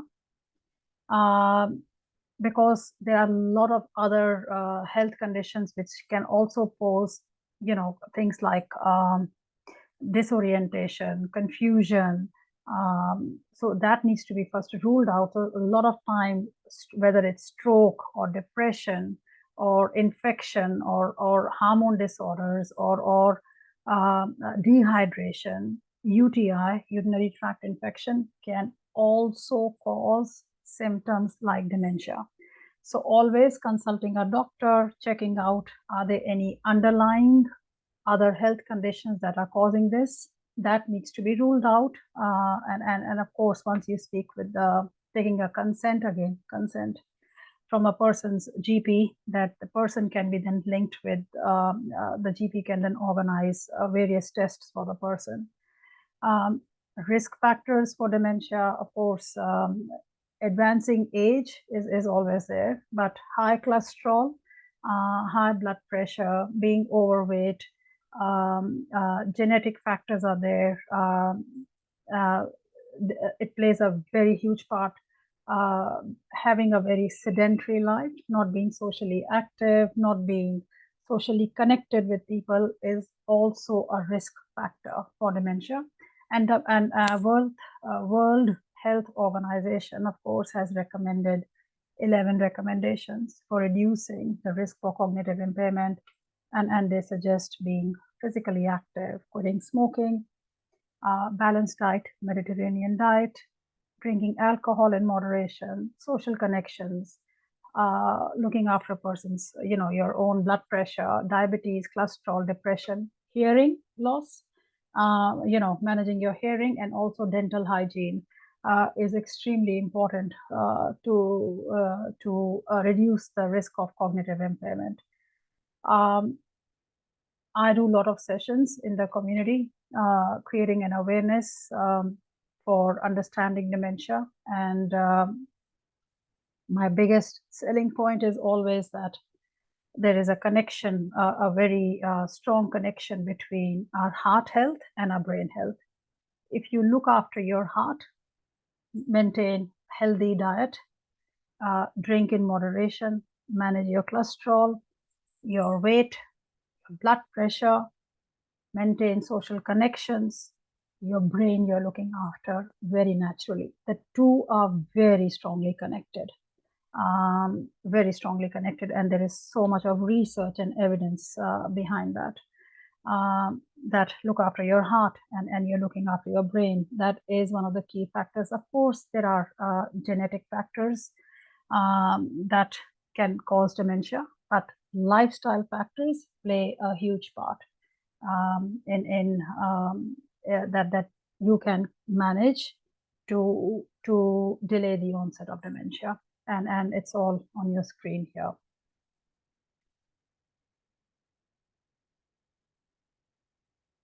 Okay, these are the general things on very, very general. And of course there is, I'll talk about referral pathways, you know, for connecting a person living with dementia, and especially when they have behaviors which are causing concern to yourself, to other residents in the village, you know, which organizations you can go and seek advice from. But as a communication strategy for supporting a person with dementia, sorry, I also need to mention that again, one of my passion, this is my expertise in dementia. I do need to say that dementia comes in different stages, like it's early stage of dementia, then it's middle stage of dementia, then it's late stage of dementia. When a person is whether showing those signs and symptoms of dementia or has been diagnosed with dementia, our aim through this whole integrated care model is not to say you cannot be here, you know, this is not the village for you, or independent living is not the right setting for you. It's more about bringing in support services and keeping that person as independent as possible. So the person, and again, each person's dementia will vary. Some may have, you know, vascular dementia, or it could be, again, not asking you guys to diagnose all that, but whatever that kind of dementia is, as a frontline staff, you are seeing more of the symptoms of dementia. So aim is always to link that person with the right support services and evaluate, monitor, is it helping that person? Have frequent meetings with the stakeholders to say, if there are service providers in place, to see how is this person managing? Are they able to manage with the current support services that are in place? So again, this is that whole continuum of care model approach that we use with integrated care model. Strategies, again, one of the tried and tested strategies always is distract them, reassure a person, and divert their mind, rather than arguing.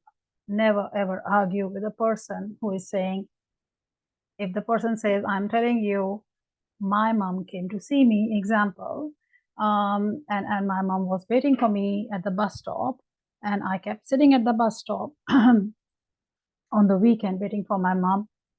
We never suggest that we should be arguing. Oh, what are you talking, Mrs. Smith? Your mom has been dead for last 20 years. The best way is redirect them, reassure them, distract them, say, Mrs. Smith, I can understand. You have been waiting. Let's go and have a cup of tea and talk about it.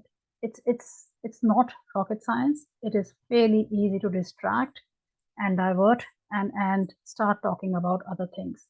Main focus always is on keeping that person safe, giving them time to respond, right? So a lot of times with different kinds of dementia and in what stage that person's dementia is,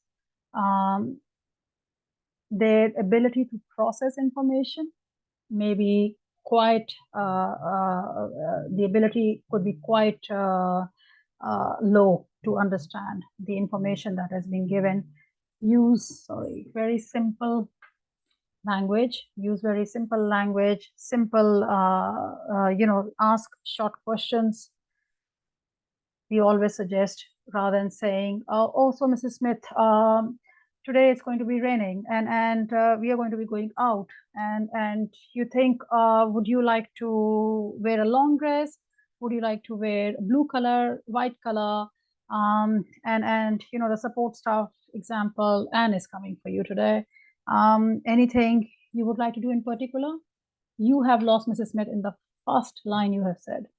Too much information, too much for a brain cells which are not communicating brain cells which are not connected, person cannot process. Keep the conversation extremely simple, and speak in a very in a tone that they are able to relate to you. Let there be silence. No harm. Give them time to respond. Give them time to respond, but keep the sentences extremely, extremely small and simple so that they are able to communicate with you. And continue to maintain contact. And when you're having a conversation with them, just ensure it's not in a very loud place, like in a cafe, or in a dining room. If the hearing is impacted, if the brain cells are not communicating, hearing is impacted, their ability to communicate will be far lower at that stage. So it's very important that it's a quiet environment, and they're given a chance to be able to speak on and give a response. And if they're not able to, rephrase your question, and if you're still not getting an answer, that's okay. That's okay too. Just make sure that you're able to divert their mind and distract and reassure them. Confusion is a very big part of dementia, and it can create lot of havoc for them, because a lot of times they don't know where they are. But if it's that if the dementia has progressed that much, where example, the person is, say, wearing winter clothes in summer, has no sense of orientation of time, has turns the gas stove on for, say, in the kitchen for all 4 gas stoves, is putting themselves at risk. That is a benchmark.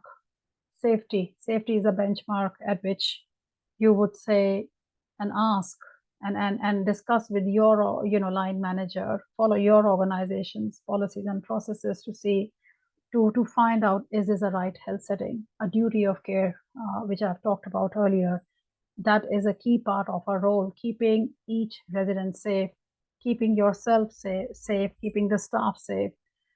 If person's behaviors are impacting that much, that example you have linked them with home care package, you have, or with, say, Commonwealth Home Support Program, but if the dementia has progressed and the person needs far more supports than what they are getting in the current setting, that's a time when you need to again revisit and see if they need another assessment through My Aged Care. I should have mentioned when I was doing my segment on My Aged Care, all the assessments done through My Aged Care, they have no expiry date anymore. But if the person's healthcare needs have changed, so whatever that approval was taken by My Aged Care, say in 2023 for Mrs. Smith, on 10th of February 2023, maybe 10th of February 2024, there is no changes, and to Mrs. Smith's health, that's fine. You can link that person with appropriate support services. But if you are seeing those signs and symptoms of dementia, confusion, disorientation, wandering, not knowing how to come back to their own unit, putting their safety at risk, other resident safety at risk, that's a time to start having, first of all, if you have taken consent, follow your own organization's policies and procedures. But if there's a consent already taken at the start, when they start with you in the retirement village, to say you are giving consent for us to contact Allied Health as we need to liaise with them. So you can start to liaise with the doctor, the GP of Mrs. Smith, to say there is a concern. My advice in communicating with the family is always start the conversations. Communication should start very early. So if there is any concern you have observed or has been brought to your attention, let the family member know. I always suggest start with a chat, whether it's on the phone or on Teams or virtual chat or in-person chat with the family member, to let them know there is a concern or memory loss has progressed. Always follow it up with an email. Always put it in writing to say, as discussed, I'm just letting you know there is a concern, and put their mind to rest and give them a solution too. So no point just saying, oh, I'm just letting you know your mom has very severe memory loss and she can't be here. This is not the approach we take. Our approach is always, let's go with a solution to say, how are we best supporting Mrs. Smith in the current environment?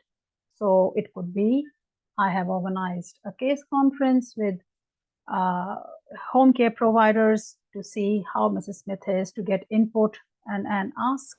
The person does need to be listed as what Mrs. Smith has said from my family is the approved next of kin that you can discuss health concerns with. So once you have followed all those processes, so you are speaking with the right person, invite that person to the case conference and so that they are also part of all those discussions and the challenges and the issues that are being brought and what solutions are being worked out. As I said, dementia comes in stages. It is a progressive, it is irreversible, and it is permanent, this disease. So there's no cure for dementia. It is very grim fact, but there is no cure for dementia. Only thing that exists is support, and that can be organized. Whether if it's an early stage of dementia, it could be just some support, help at home, someone coming in, doing some, personal care for them or domestic cleaning for them, and linking them with packaged care meal, and they're able to manage. But it really depends. If dementia is progressing, they're forgetting what day of the week, they don't know how to even warm up the food, they don't even know, where they live, they're wandering, and if the safety is a factor for them, yes, definitely, the family needs to be advised, take a gentle approach, and explain in a very simple language what the next steps will be. A lot of times families also don't know what the next step is. A lot of times there is financial limitations for the family, and a lot of times the family dynamics is very difficult. As simple as that. They don't just agree. They just don't agree. No, I'm saying my mom, I speak to her, and these are real things. I speak to my mom every day at 10. Sorry, Anne, but my mom is very alert. She tells me exactly today is Monday, and she had that for breakfast. Yes, Jane, mom does say that.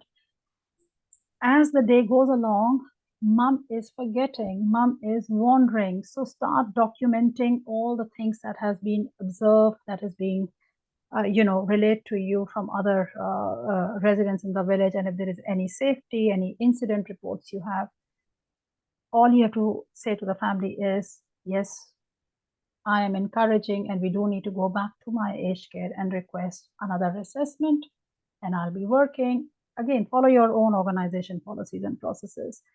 And it's about linking mom with the right health setting where there is 24/7 supports. Only if that person needs 24/7 supports. It's not up to you, it's not up to me. It is the aged care assessment that will tell what is this person approved for. What also helps, if I may share here, is also getting a referral from the GP for a geriatric assessment. That is a very, very key piece of assessment that is really going to help, whether it's my aged care that you can send to, because that's 100% a geriatric assessment to understand how the dementia is progressing. Things have really changed. Long time back, getting an appointment with a geriatrician was not the easiest task, and it was quite expensive. Now, so many medical centers I see, they say, oh, we have a geriatrician who visits us, and a person can see a geriatrician under Medicare. I think this is one of the most brilliant things I've ever seen in my working life, because that is a key piece of report assessment that is going to help you. It's never based on, I don't believe mom shouldn't be here, I don't believe your dad should be here. Everything is evidence-based. Everything is evidence-based for my aged care. Everything is evidence-based to provide enough information to my aged care and link the person with the right residential aged care services. As I'm speaking, my apologies, I already see 6 messages. I'm not reading them right now so that I'm not distracted, but I will come back to it. But that's how you are working with a person with dementia. To bring the right support services for them, for any person living with dementia. And as a terminology, just putting it out there, we never say a demented person. It is always, the right terminology is person living with dementia. And when we are doing our notes, we normally just write PWLD, person living with dementia. It's never a demented person. It is a person-centric approach, person living with dementia. It's still that person first, that whole person-centric approach I talked about. It is still that person first we talk about. It's not about the disease. It's not just about dementia. It's about that person living with dementia. So another, I do want to share an example, because the only reason I'm sharing this example is because I know how common it is in villages that I visit and I give advice on. Very often you hear a person saying with some kind of cognitive impairment,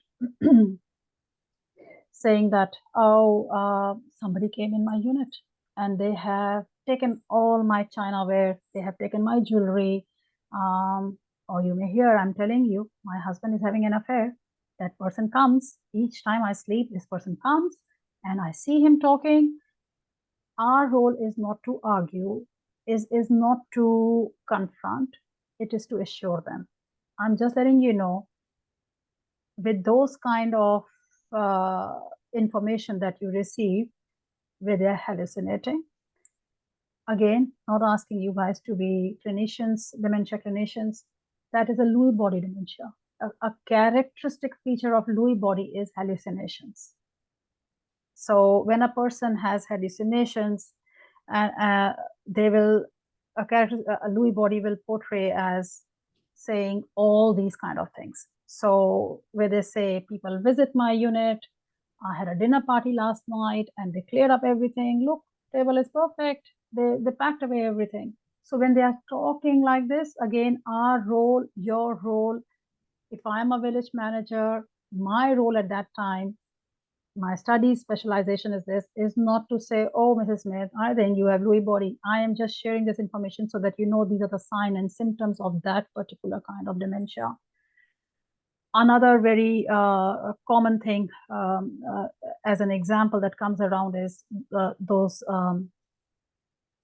lack of inhibitions when they are, whether it's those sexual approaches, inappropriate comments, or stripping themselves totally naked, running around in the villages. And these are actually, this happens to some people. And again, if it's a frontal temporal dementia, that front lobe of the brain is just not working. There is no executive function there to say, oh my God, that all my life I have been, practicing my executive skills. So if that part of the brain is damaged, yes, there are all those disinhibitions too that will show. Again, our role is to provide the right supports for that person. It starts with my aged care. If you're seeking to get advice on how to understand dementia, how to understand behaviors related with dementia, of course, there is National Dementia Australia that provides information in very easy to understand language. Advisory bodies, they are advisory bodies. So National Dementia Australia, then you have DBMAS, Dementia Behavior Management Advisory Services, 24 hours helpline. They also provide free support and advice to service providers and to individuals caring for people with dementia on how to understand dementia, how to understand behaviors around dementia. Whether it's National Dementia Australia or DBMAS, Dementia Behavior Management Advisory Services. These are advisory services. They will not come to a person's unit to say, oh, you need help with personal care, you need to be linked with community transport, or you need some specialized everyday activities of daily living. No, for that, it is still my aged care.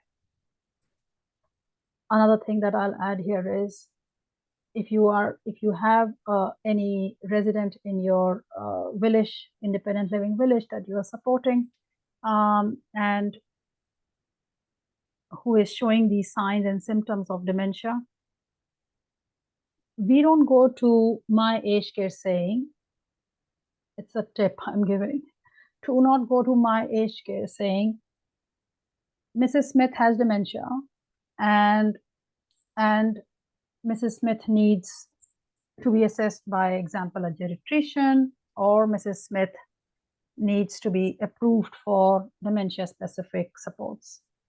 Assessors don't take it too well. I'm just letting you know, they don't take it too well. Share with them whatever the signs are. Let the assessor know what are the activities of daily living the person is not able to complete. Let the assessor come and do their own mini mental assessment and say if there is dementia.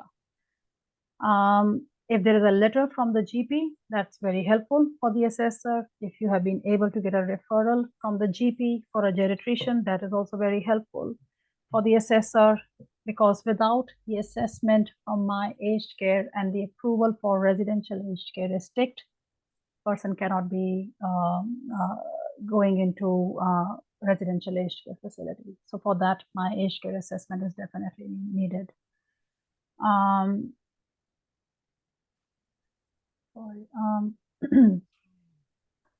And have you said everything you want to say about? Yeah, I do want people to ask questions. Yeah, if they have. Yeah, I have, Lisa. Thank you.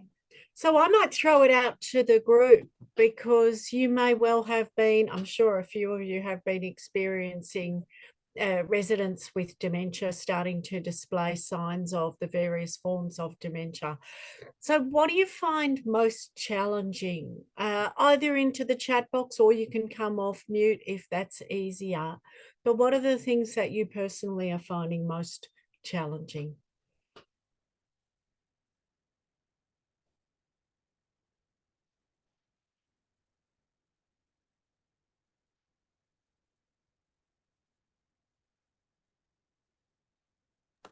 And One for me is for getting the family to agree. A lot of them go, no, she's fine. It's all good. All the time. Fantastic. And what are your thoughts about Kim's comment? Very common one. And Kim, as I said, our always a benchmark is our duty of care. And if there is any safety risks, you have to say, mums, with the sign and symptoms that the person is displaying, yeah, they are putting themselves and others at risk. I have a duty of care. I have a duty of care to keep your loved ones safe and other residents in the village safe. After you have verbally said, always put it in writing, always bring it to your reporting manager. You must follow your organization policies and processes. If the family is still not really agreeing with you, you will have to follow your organization policies and procedures and see what is the best way here to navigate and get the best supports. Well, one of them was convinced someone was coming in and swapping out their good towels for cheaper towels. Another one was convinced that someone was coming in and stealing their keys, and then when they were out, coming in and stealing stuff from their unit. So this is very common. That's why I shared those particular examples, because they are very, very common. And this is one of the signs.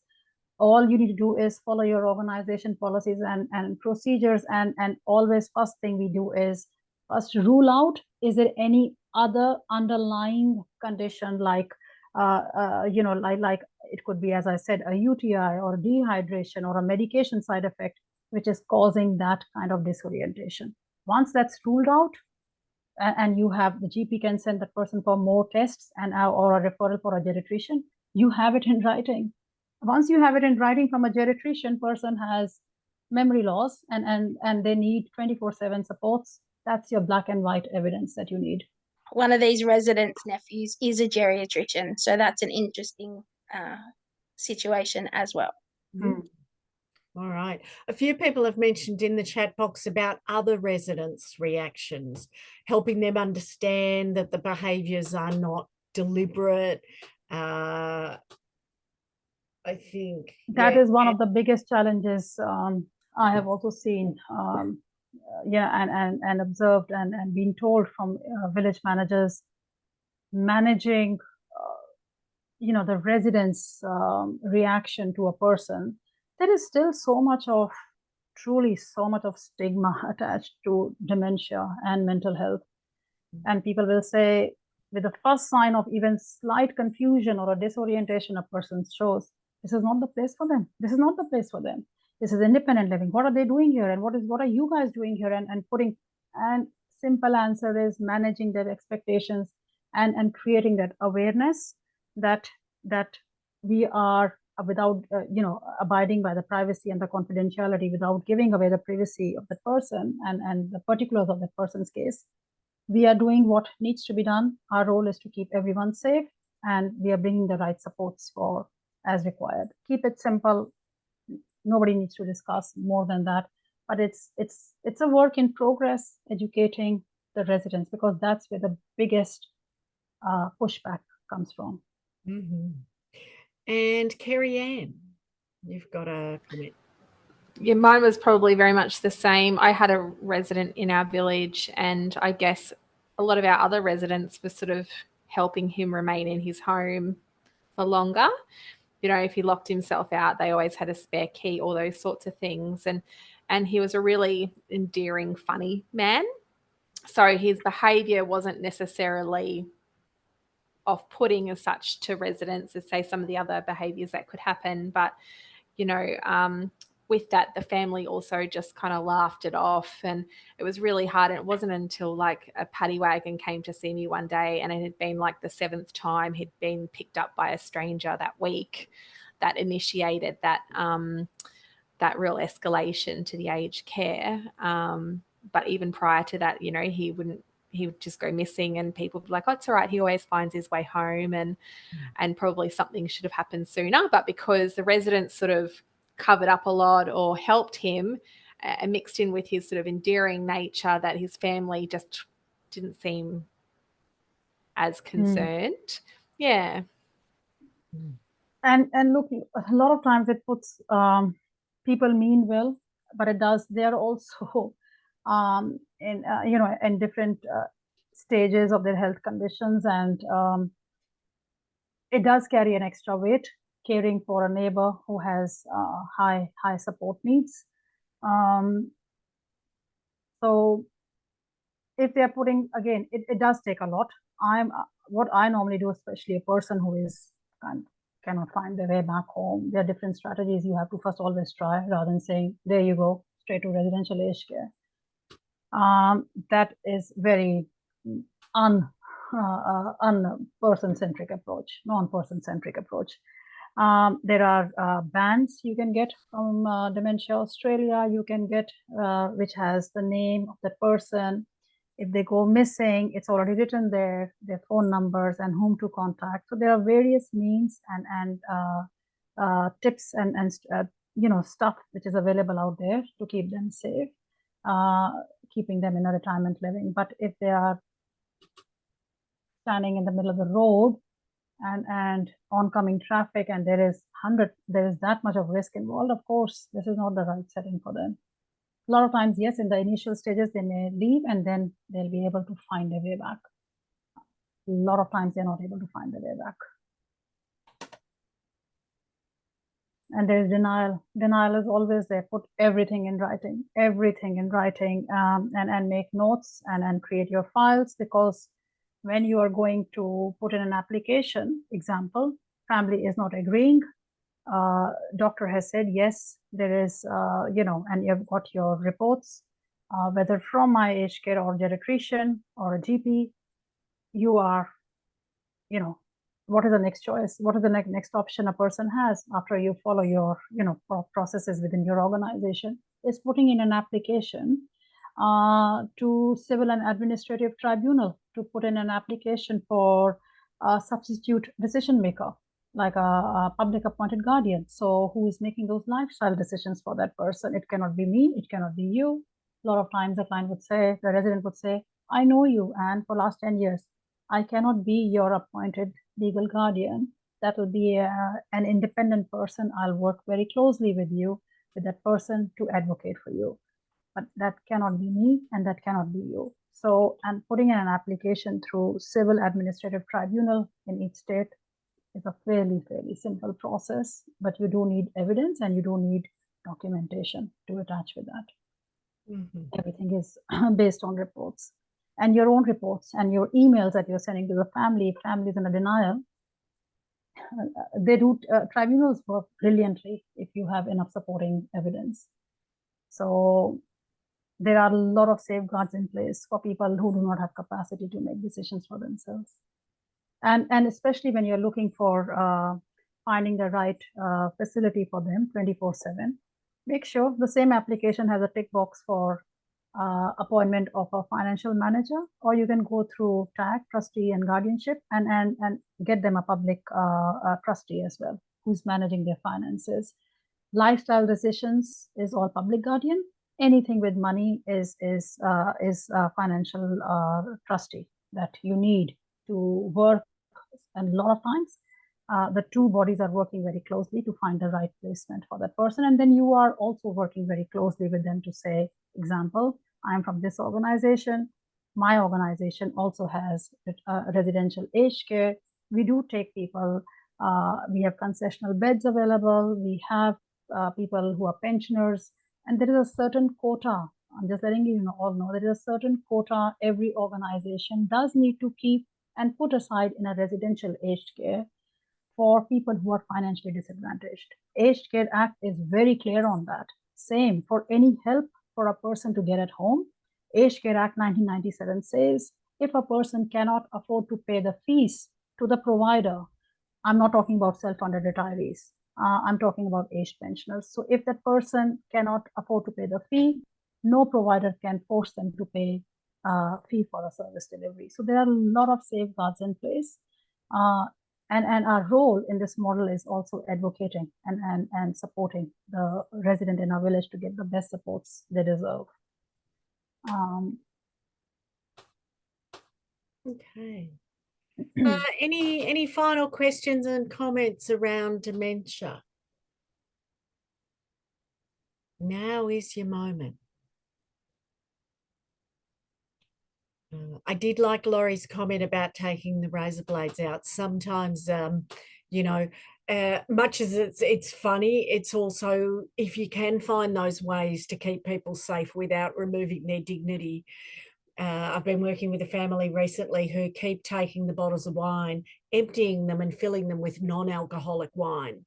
And the person doesn't know the difference, which is fine. So he's going through 2 bottles a night, but suddenly his liver's not having such a hard time over it, which is a damn good thing. Yeah. All right. Sounds like no questions. I've been just rabbiting on to keep you amused, but yeah. Let me know. Otherwise, we're going to go on and have a look at mental health. Oh, just a moment. I've just had a individual message about the diploma, so I will remind people that happy to connect with that later on to that person. But also at the end of today, I will talk to you about the diploma. So if anybody is interested in doing it or wants to clarify what the requirements are, or thinks that it's just this 2 days and that's it, sorry, bad news. But yeah, I really recommend the diploma if it's something that interests you. So at the end of Anne's section and when we've closed off the day, I'll stay back for 10-15 minutes and talk through the diploma stuff. But meanwhile, we're going to go on and have a look at mental health. So I might just give people a 30-second stretch break. Or if you're really quick, you can make a fluid adjustment, but gee, you'd have to be quick. So, I can see a couple of people leaping up. All right, it might be a 60-second stretch break. So dance like nobody's looking to Taylor Swift or Frances playing the piano. I don't think she's back yet. Or just have a stretch, or do whatever you can to get some oxygen into your brain. Sarah, no worries at all. I just kind of was reading and thinking at the same time on my brain multitasked. So yeah, it reminded me that I meant to tell everybody at lunchtime that that'd be happening at the end of the day. No need to apologize at all. Fantastic. Okay, so go have a stretch. I shall too.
All right, that's got to be 60 seconds. And it'd help if I timed it, wouldn't it? Rather than if I just, yeah, that's about right. So hopefully you're back. You've had a physical health and mental health break, and now we're on to having a look at mental health. Anne. Thank you, Lisa. Mental health. Again, there is some stats on your screen. 3 million Australians are living with anxiety and depression alone, and there are different kinds of mental health conditions which are very common: depression, anxiety, schizophrenia, bipolar, mood disorder, personality disorder, PTSD, very, very common, PTSD, eating disorders. Again, there are all these different kind of mental health conditions. The difference between dementia, providing support to a person with dementia, and mental health, I always say, is signs and symptoms of mental health are far, far more subtle. They are not that obvious and easy to, come to your attention, because only when a person is having that psychotic episode that it comes to the forefront. And those signs and symptoms can remain very subtle for a long period of time. Our approach always in providing support to a person living with mental health condition is coming from a very, very recovery oriented approach. Again, the approach is more around linking the person with right support services, appropriate support services, getting their consent. Consent is a very big part of everything we do in our provision of supports and linking them with the right support services. So that consent needs to be obtained first before making a referral for a person living with mental health conditions. Again, different organizations out there, number of organizations, and you have in your handbook, numbers, phone numbers for various support agencies that you can link a person with. So besides those well-established, I think Lisa, it's the next slide, please. So there are mental health helplines in each state that you can link a person with. I personally also really reach out to primary health networks. They are very, very useful resource to link a person with. And I should have pointed out all the resources in this note in your participant handbook that has been provided to you. all the referral agencies, there is no fee to reach out to them, except for aged care providers, home care providers and those kind of fees, which is it attracts, that's different. My aged care has no fee, translating, interpreting services has no fee, Dementia Australia, no fee. So all the referrals pathways I have put in this segment, there is no fee to reach out to any of them.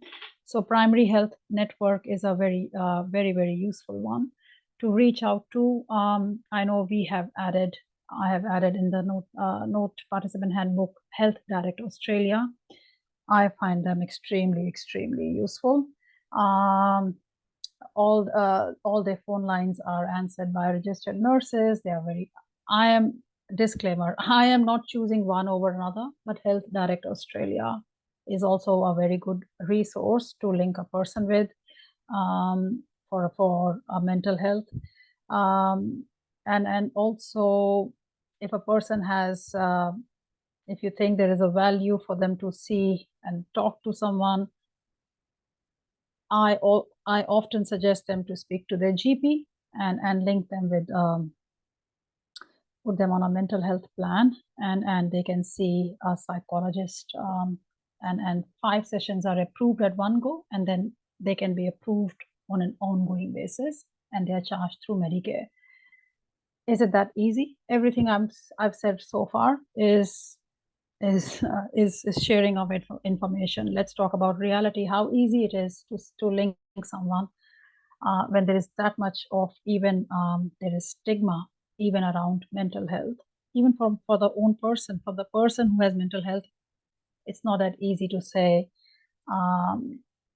let's link you now with a mental health service in your state. Let's link you with a mental health plan with your GP.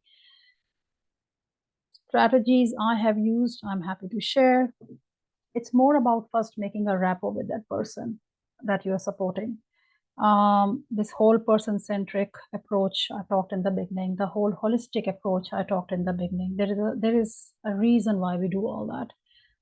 Holistic approach, understand the person, understand their whole life history. It's about understanding their past traumas, what they have been through, and having that rapport with them, a relationship with them. And as you are working with them and as you're supporting the resident in your village, if you sense that anytime you say the word mental health and there is like, I don't have mental health, or there is a pushback, or there is no, I don't have that, denial, I do not use the word, I do not use with residents like these, oh, let me come to your GP appointment and let me put you on a mental health plan. It's more around, I really think you would really benefit speaking with someone, talking about your feelings.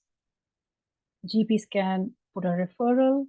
I'll be there on the phone. I can, brief the GP and put you on a plan. It is a plan. I have consciously taken out the word mental health. And these are tried and tested. I'm not saying in every situation this is going to work. It'll be case by case. A lot of times I have faced a lot of pushbacks. Not every strategy works. I'm sharing with you few strategies which can work, and it has worked in 80% of residents I've supported over a number of years. So once a person has a plan, a care plan, a mental health care plan, they are linked with psychologists, and psychologists can do sessions with them. There is a lot of isolation that a person feels, so they can go and articulate what they feel. And at what point can you link a person in your village without their consent to say to a mental health helpline or to Health Direct Australia? So again, our benchmark is again all around safety and risk. So if the person is having that episode, when they're having that psychotic episode, and they are putting themselves at risk, they are putting others at risk, you can you can ring 000. The neighbors can ring 000, and under the Mental Health Act of 2007, Section 351, police can apprehend a person who appears to have mental health illness. The police comes with the ambulance.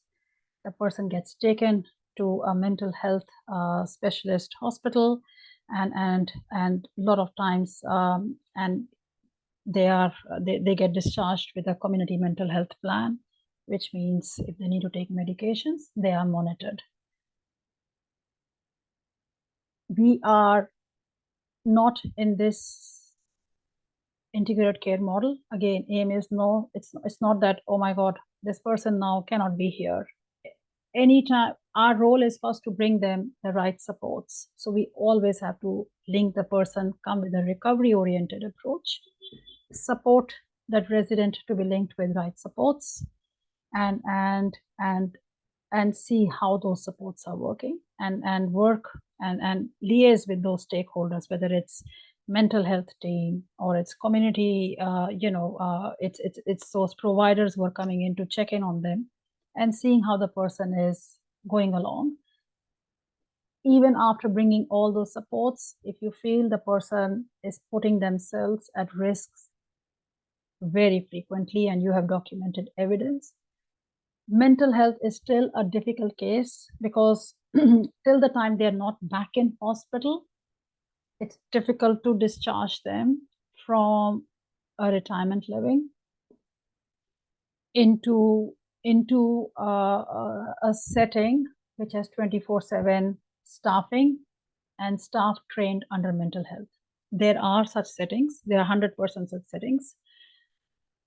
It's a matter of those transfers normally would take place more when the person has been admitted to hospital under the Mental Health Act and they are in the mental health ward, and when they are, again, follow your organization policies and processes, and when they are having those case conferences where you are participating in those case conferences, you are articulating the parameters of how your retirement living works. There is no staff 24/7. Staff is not trained on mental health. Person needs 24/7 supports. Person has been linked with mental health services, and it's about advocating. A lot of times people advocating is not always advocating, I need to keep that person, advocating because we have a duty of care to keep that person safe. If that advocacy means you have tried every intervention, you have evaluated, you have done everything under the model, and this person needs that specialized health setting, then it's about going and articulating that and advocating that. So that is a very key part. And again, how about communicating? I do want to share some strategies communicating with a person with mental health, and especially when they're having an episode, is still using very short sentences, being very empathetic, and using the language that person is using to relate their experience. So if the person refers to a voice, like with schizophrenia, if they refer to a voice and they say, John, you must do this. Again, we are not confronting them. We are not challenging what they are hearing. It's about, I see, John, if this is what this person is telling you to do, okay, let's just sit here and get you a glass of water. You are just first trying to create a calm environment, not confronting, not arguing, not pushing back what they're hearing is true or untrue. Never argue, never confront, never challenge their experience. Just stay calm, be supportive. Our role is to work from a very, very non-judgmental space. It's understanding how to understand, to support a person having that episode. If you believe that is not, that you need far more, this is not the space that you are comfortable, or you need far more training in that area, that's a conversation, of course, that you'll be having within your organization. As far as linkages are concerned, there are so many support agencies that the person can be linked with. If the person gives consent, you have hit a jackpot. You can link with mental health services in your state. You can link them with Health Direct. You can link them with Primary Health Network. You can link them with mental health plan from your GP. On a separate note, very quick one, I am aware of the time, Lisa, but I will mention, if a person is under the age of 65, living in your village, living with psychosocial disability, psychosocial impairment, like a mental health, it's not like a mental health, psychosocial is mental health conditions. Once they have report from their GP, they have report from their psychologist, they have report from the mental health clinicians, they can put in an application for NDIS as well. National Disability Insurance Scheme, which also pretty much works like My Age Care. They are all about supporting, providing supports to a person under the age of 65 with psychosocial disability, living in the comfort of their home, to be linked with activities of daily living. I'm just putting it out there. Again, not your role to do those applications. There are so many organizations out there who are funded just to do those applications, but then you're working again with that resident and having followed your policies and processes, you are working to support them to be linked with the right support agencies and saying that you are being supported for NDIS application. So there is a lot of services out there for a person living with psychosocial disability, and services for NDIS. And unlike aged care, NDIS is very heavily funded. There is no fee or charge once a person receives services from any provider, just letting you know. I'm happy to take, and of course it's Beyond Blue Lifeline, but I'm leaving it there. All right. And so now we're going to pull together the dementia and the mental health issues and put you into small groups to work on a case study. So on page 60 of your workbook, you'll see that there's a Mr. Smith scenario and there's a Mrs. Wills scenario. So let me pull that up so I can see it too. So I'm going to have two groups working on scenario 1, Mr. Smith, and two groups working on scenario 2, Mrs. Wills. At least it's a change from Mrs. Smith, isn't it, to have a Mr. Smith? I suppose that's as much as we mix it up, really. No, seriously. So at least we're consistent. So groups number 1 and 2, you'll be working on Mr. Smith. Here come your names: Kim, Rebecca, Sarah, Jenny, Meg, and Sonia. Your two groups are working on Mr. Smith. The other two groups are working on Mrs. Wills: Chris, Kerry Ann, Laurie, Faye, Joe, and Michelle. You're working on Mrs. Wills. So I'm going to give you 6 minutes in your small groups to identify how would you as a village manager respond to these scenarios. And as usual, somebody has to be voluntold to report back to us. All right, here we go. 6 minutes. Unless you've got any questions, speak now or forever hold your peace. Okay, here we go.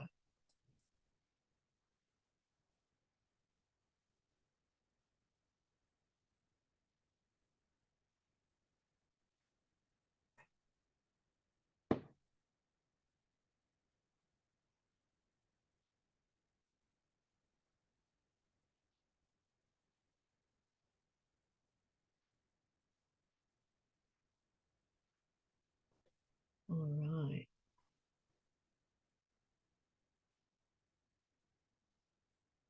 Tegan, we could pause the recording for a couple of minutes while people are in the breakout rooms, if that's all right.